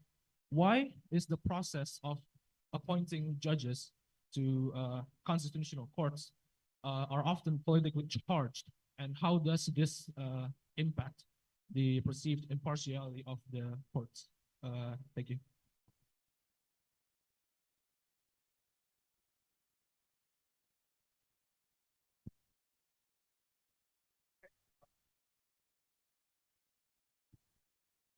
Okay, so thank you for the time, Ms. Mutiara.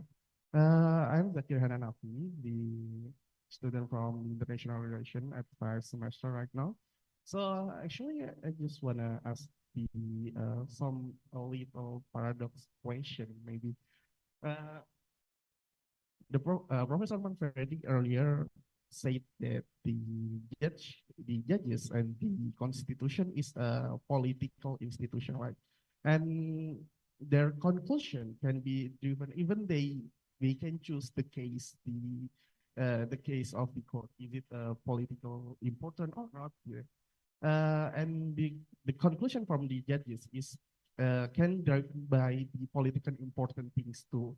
So how we can ensure that the court is protecting the civilian as the main task from the court, and or simply protecting the minority. So maybe there is some cases from the minority, and and they conclude that their case is not political important. So how we can ensure to protecting the court protecting the civilian? Maybe that's my question. Thank you. Thank you. Is there maybe one more? No, okay. Maybe Professor, you can respond. Oh, there's another one. Test. Okay, thank you, Chief, for the explanation. Let's get right to the question. Jadi langsung aja.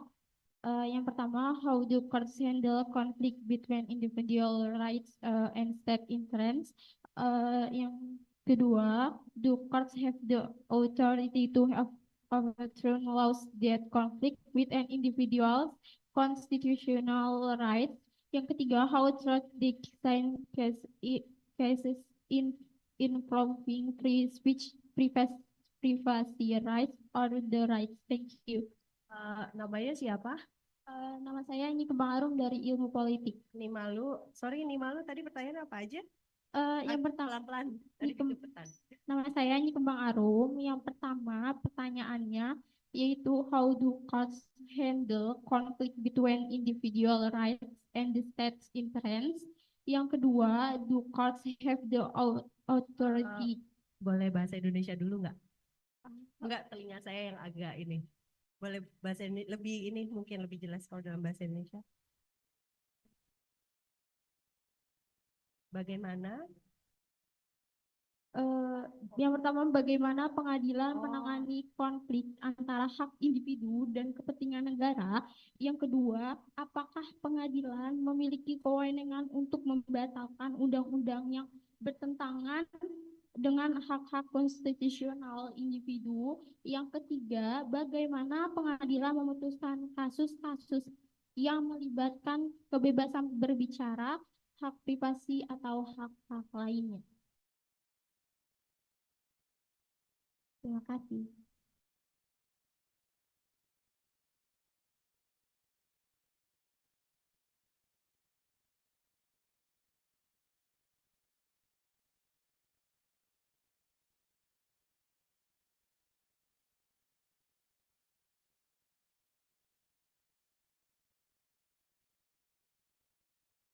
Well, why don't I start with the first question, which was actually the easiest one to answer, which is about why are appointments of judges to final courts of appeal politically charged? And I think the answer to that is kind of the basic premise of my approach to the role of courts in constitutional democracies, which is that these courts are political institutions. So the appointment of anyone to a body that's a political institution is going to be politically charged. So every political actor, whether it's an executive, is going to want to try to put judges in place who they believe will decide, will interpret the Constitution in a way that's similar to that will advance their own interests in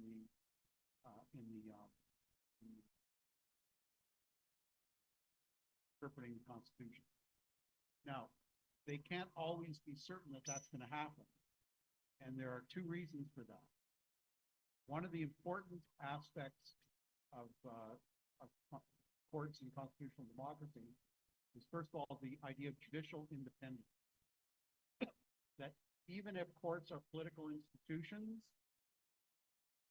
political actors are prohibited from interfering directly in specific cases. So judges are independent to decide the cases the way they want. And the second reason is that judges have long tenure. So in the United States, for example, I don't know what Indonesia, but in the United States, Supreme Court justices hold their offices for life.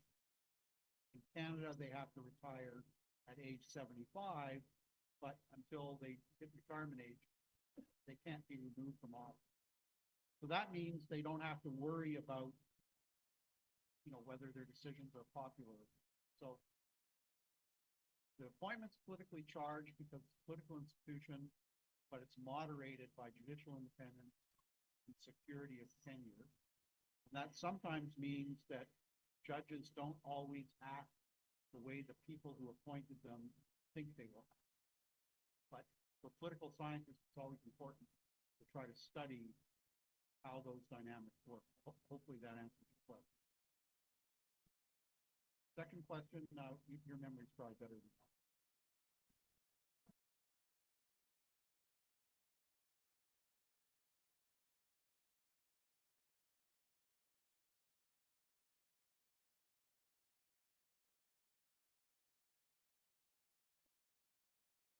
That's a very good question, because it's always possible, of course, that the court Although in theory, in abstract, the idea is that constitutions are there to protect as counter-majoritarian, or courts are there as counter-majoritarian interests, as counter-majoritarian. And so how do you make sure that the courts actually act as counter-majoritarian institutions? There's really no guarantee of that. So it's always so democratic accountability can be both positive and negative. You actually want courts to decide cases against the government from time to time, because that's an important part of their role in a liberal democracy. But is there any way of guaranteeing that that's what they're due? No, there's no way of guaranteeing either outcome. That's the problem.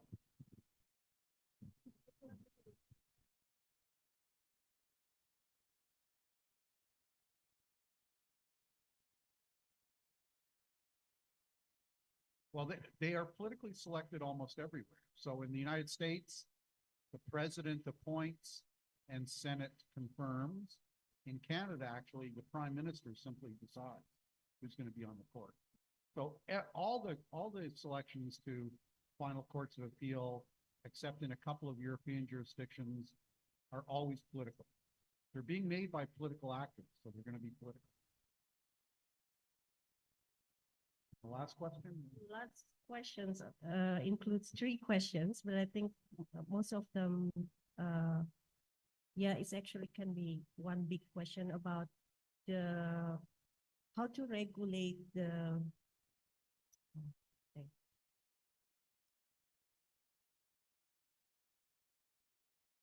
how to regulate the relationship between individual rights and the national interests, and how to make sure they are not in conflict through court. And and also the second question is about is there yeah, maybe she wants you to elaborate more about the authority of the court in canceling regulation. How difficult is that process in Canada, maybe?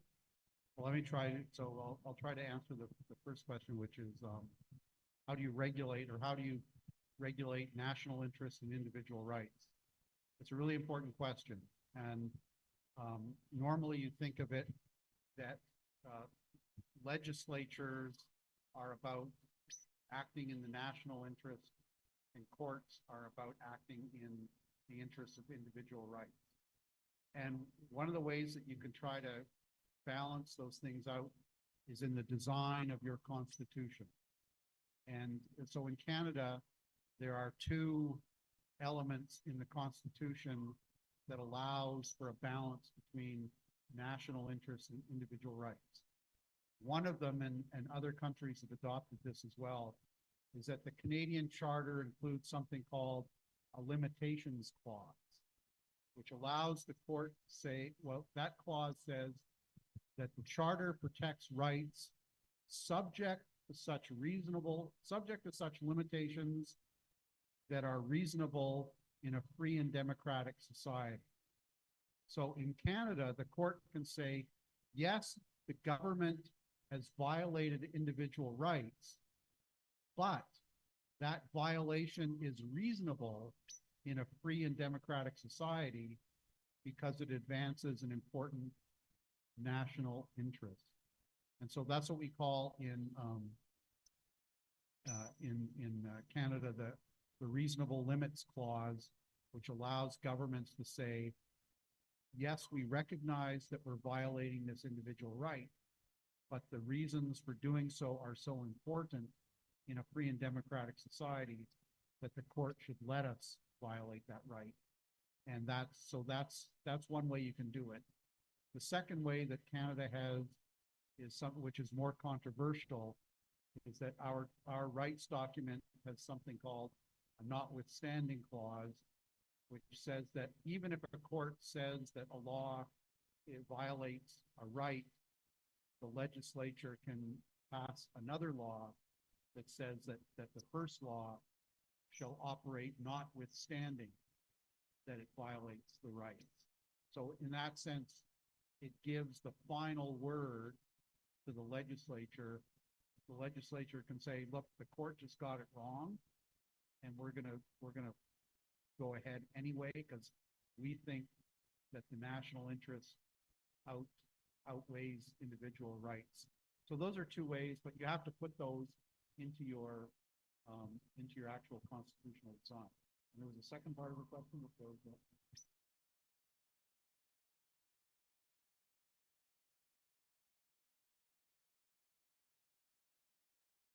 Okay.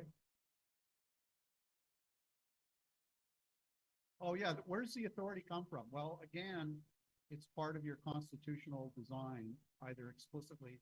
So in Canada, when we enacted our new constitution in 1982, we put in something, a precise clause in the constitution, which was a constitutional supremacy clause, which actually says that that the Constitution is supreme, and that courts can declare that a law is that a law is null and void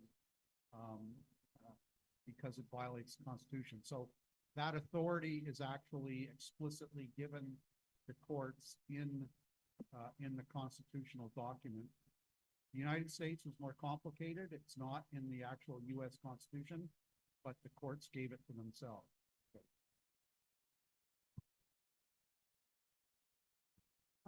Thank you, Professor. Is there any other questions from the floor? Sorry? Yeah, sure. So while you are all thinking about the next question, I will ask my colleague a question as well. He's also my boss, so I have to be very careful. I'm his boss's boss. Yeah, that's right. That's right. On the other hand, I'm a professor of philosophy. We are the guardians who guard the guardians who guard the guardians. So philosophers are always the final court of appeal. This is our view of things. So I was very interested in this intersection, this relationship between procedural rules and substantial rules. And one thing that struck me in Professor M.Pd's talk was when a court is making a decision about a substantial issue, it also gets to define somewhat the procedures. And by that I mean, and so this is my question, and this is motivated by the comment by Justice Conti, that this is about values. So how does a court understand value? Well, one way is by granting standing in an issue, I take it, where you get extra political and extra legal actors to be able to make a statement, I take it, before the courts. So in the actual procedure of making a decision, it seems to me that one way to enrich this dialogue is to make sure the procedure of substantive rulemaking or judging is as broad as possible.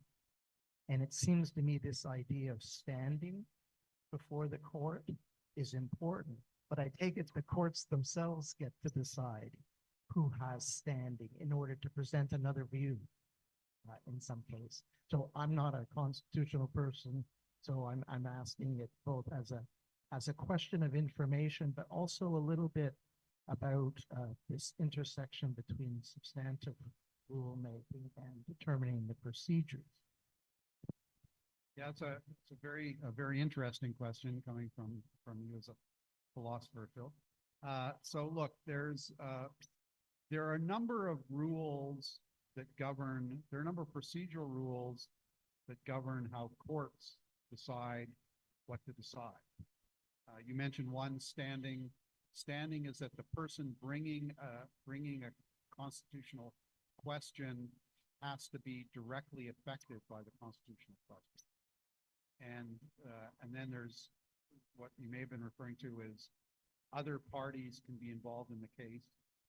But as you said, the difficulty there is that the courts themselves decide what standing means. There are other rules too. There's something called the political questions doctrine, which is that courts are not supposed to decide political questions. There's something called, there are two technical rules. One is ripeness, which is a rule that says that courts don't decide an issue until it's fully developed. And then the other rule, the opposite rule of ripeness, is called mootness, which is that courts shouldn't decide issues that no longer need to be decided. These are all rules which are designed actually to constrain the scope of judicial decision making. The problem is that courts can change the meaning of those rules in ways that actually dilute their impact on their constraining impact. And the Canadian Supreme Court has done that. So it's very easy to get standing in Canada. The rules of mootness has been thrown out the door. There is no political questions doctrine. So, but the bottom line, I think this actually points to this problem of courts as political institutions, is that they get to define the rules by which they have to play their own game. And that's one of the political issues of courts and constitutional democracy. Thank you, Professor. Any other questions from the floor? No? Ibu Dekan?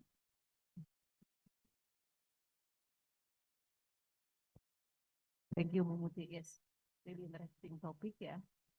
Then it's like I feel like, you know, somehow that also yeah, because it's like everything depend on the judge. Yeah, we know it. And in sociology, yeah, we have structure and agency. Yeah, everything relate to the structure.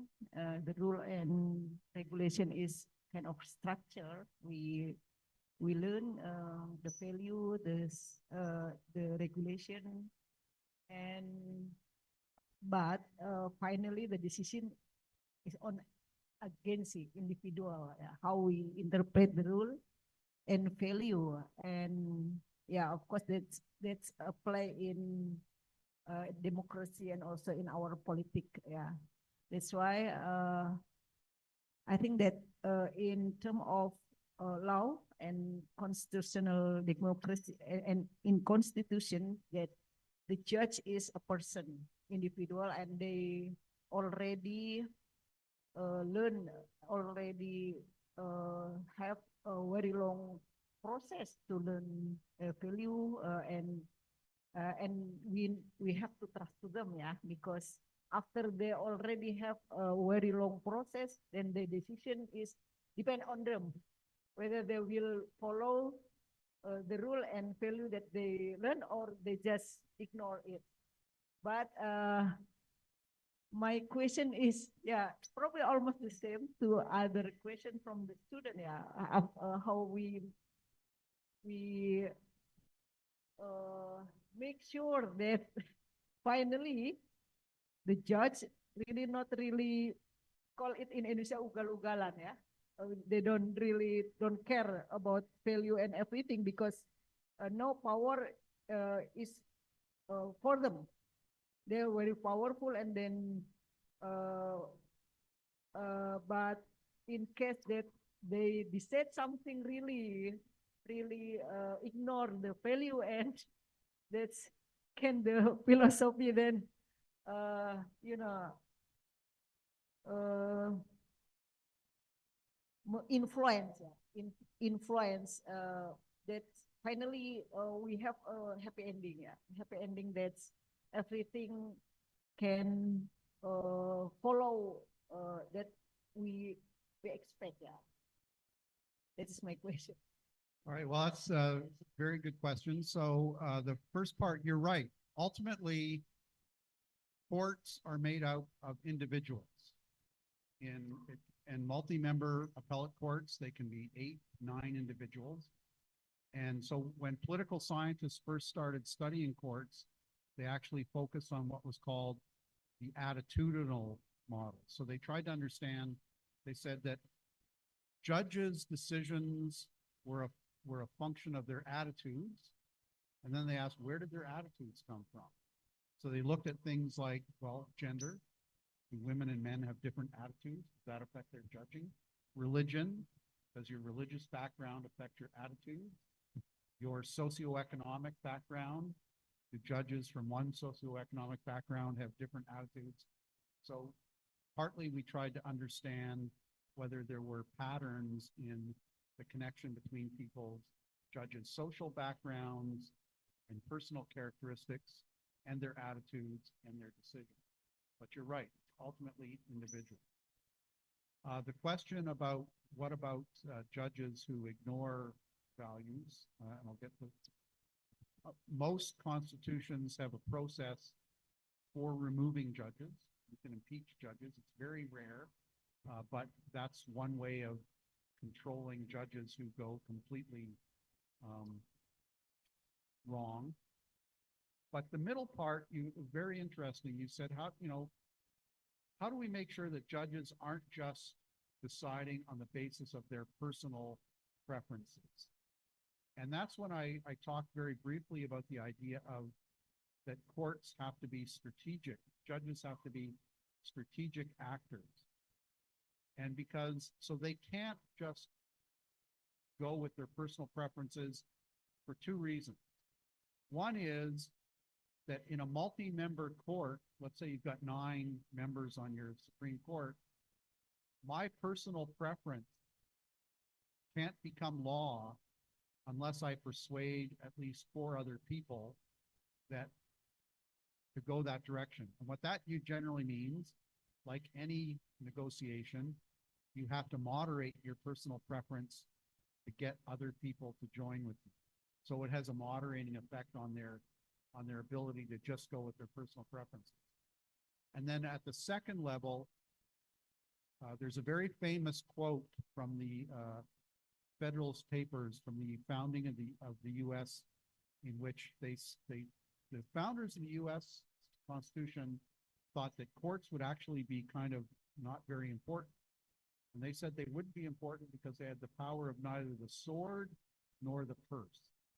So courts don't control an army, and courts don't have any money. So their legitimacy or their power comes from their legitimacy. So they always have to preserve their legitimacy, which again has a constraining effect on how far they're willing to go against what the public wants them to do. So there are constraints. When I say that judges have personal preferences, I don't want to say that they just go out there and do whatever they want, because they're constrained by the fact that they have other judges around them, and they're constrained by the fact that they are in a society that if courts make too many decisions that are simply unacceptable to the public, they will lose their legitimacy, and if they lose their legitimacy, they lose their power, because they don't have the sword and they don't have. Well, that gives us a lot of thing to think about. It's a very, it's interesting topic that have been discussed by Professor Manfredi. I'm sure, I think a good discussion is not only give us a lot of new information, but also a lot of questions to take home. And I think that's what I think I will think a lot after this. And I think the students also take benefit a lot from this discussion from Professor Manfredi. Thank you so much for this sharing. I think the time is already, yeah, I think we have to wrap up now. Thank you so much for this exceptional presentation. We are very grateful for your valuable contribution. Phil Buckley, thank you so much. Also, always happy to be around you. And I'd like to invite all the audience to join hands with me and thank Professor Manfredi and also Professor Phil Buckley for sharing his knowledge and making this event a success. Terima kasih, terima kasih. Well, that concludes this seminar. I will hand over to MC for closing. Thank you very much for everyone for the participation. Assalamualaikum warahmatullahi wabarakatuh.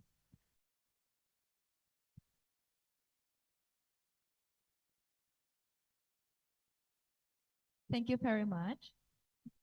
Now, this time, I would like to call the speakers to receive these souvenirs. Kindly please Dr. Iding Rashidin MSE to pass on the souvenirs from Syarif Hidayatullah State Islamic University, Jakarta, to our honorable outstanding speakers, Professor Manfredi and Professor Beckley on the stage.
Baik teman-teman, setelah ini kita akan ada lebih halal. Jadi nanti untuk para dosen dimohon untuk ke depan dan juga partisipan kita akan bersalaman kita.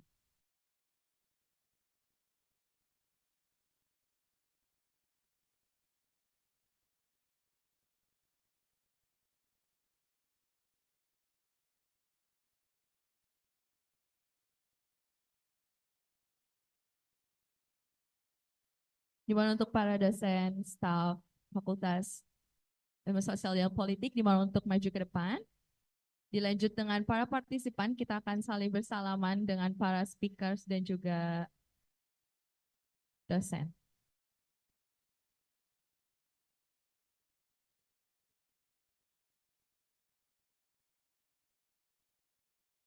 Itu pokoknya itu. Jadi nanti kita. Ya. Oke, baik. Teman-teman mungkin bisa dari sebelah kanan. Kita bangun untuk teman-teman semua. Jarak untuk bangun, terus kita maju ke depan. Ya, baris.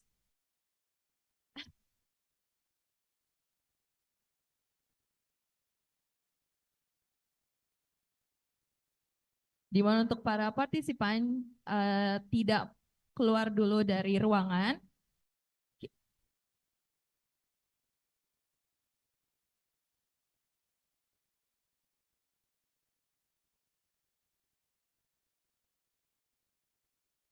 Bisa langsung maju aja. Ayo, dari sebelah kanan. Ya, ya.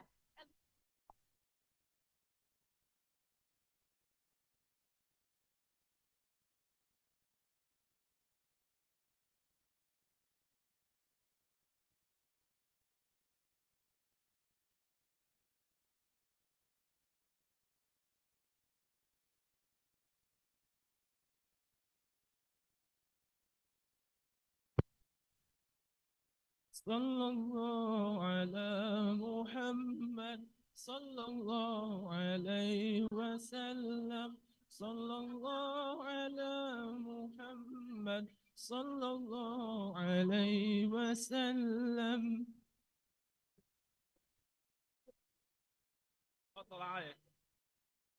طلع البدر علينا من ثنيات الوداع وجب الشكر علينا بدعا لله دا.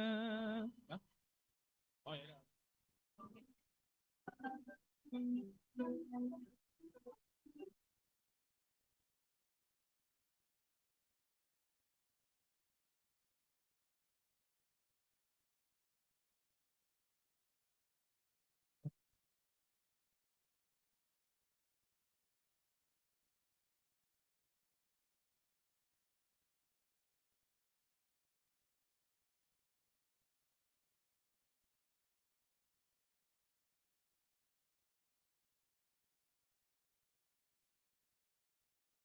Ya Allah, menjaga keikhlasan. Semoga diri, semoga kamu diiringi oleh rahmatnya. Tiap nafasmu seluruh hidupmu, semoga diberkahi Allah. Alhamdulillah wa syukurillah, bersyukur padamu ya Allah. Dan kita kami saudara, indah dalam kebersamaan.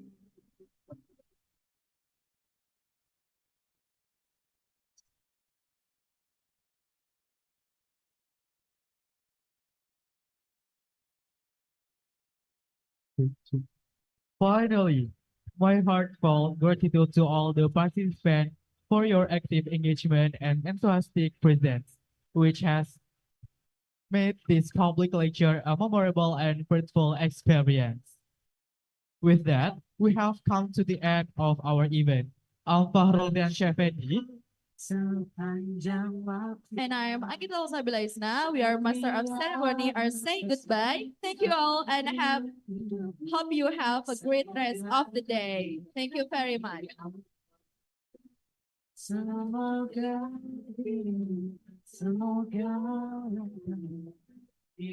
Dan juga kami ingin menginformasikan untuk para dosen dan juga staf Fakultas Ilmu Sosial dan Politik untuk ke ruangan dekan karena akan melakukan ramah-ramah dengan Ibu Zuriatun Thaibah. Terima kasih. Kau jadikan kami saudara, indah dalam kebersamaan. Alhamdulillah wa syukurillah, bersyukur padamu ya Allah.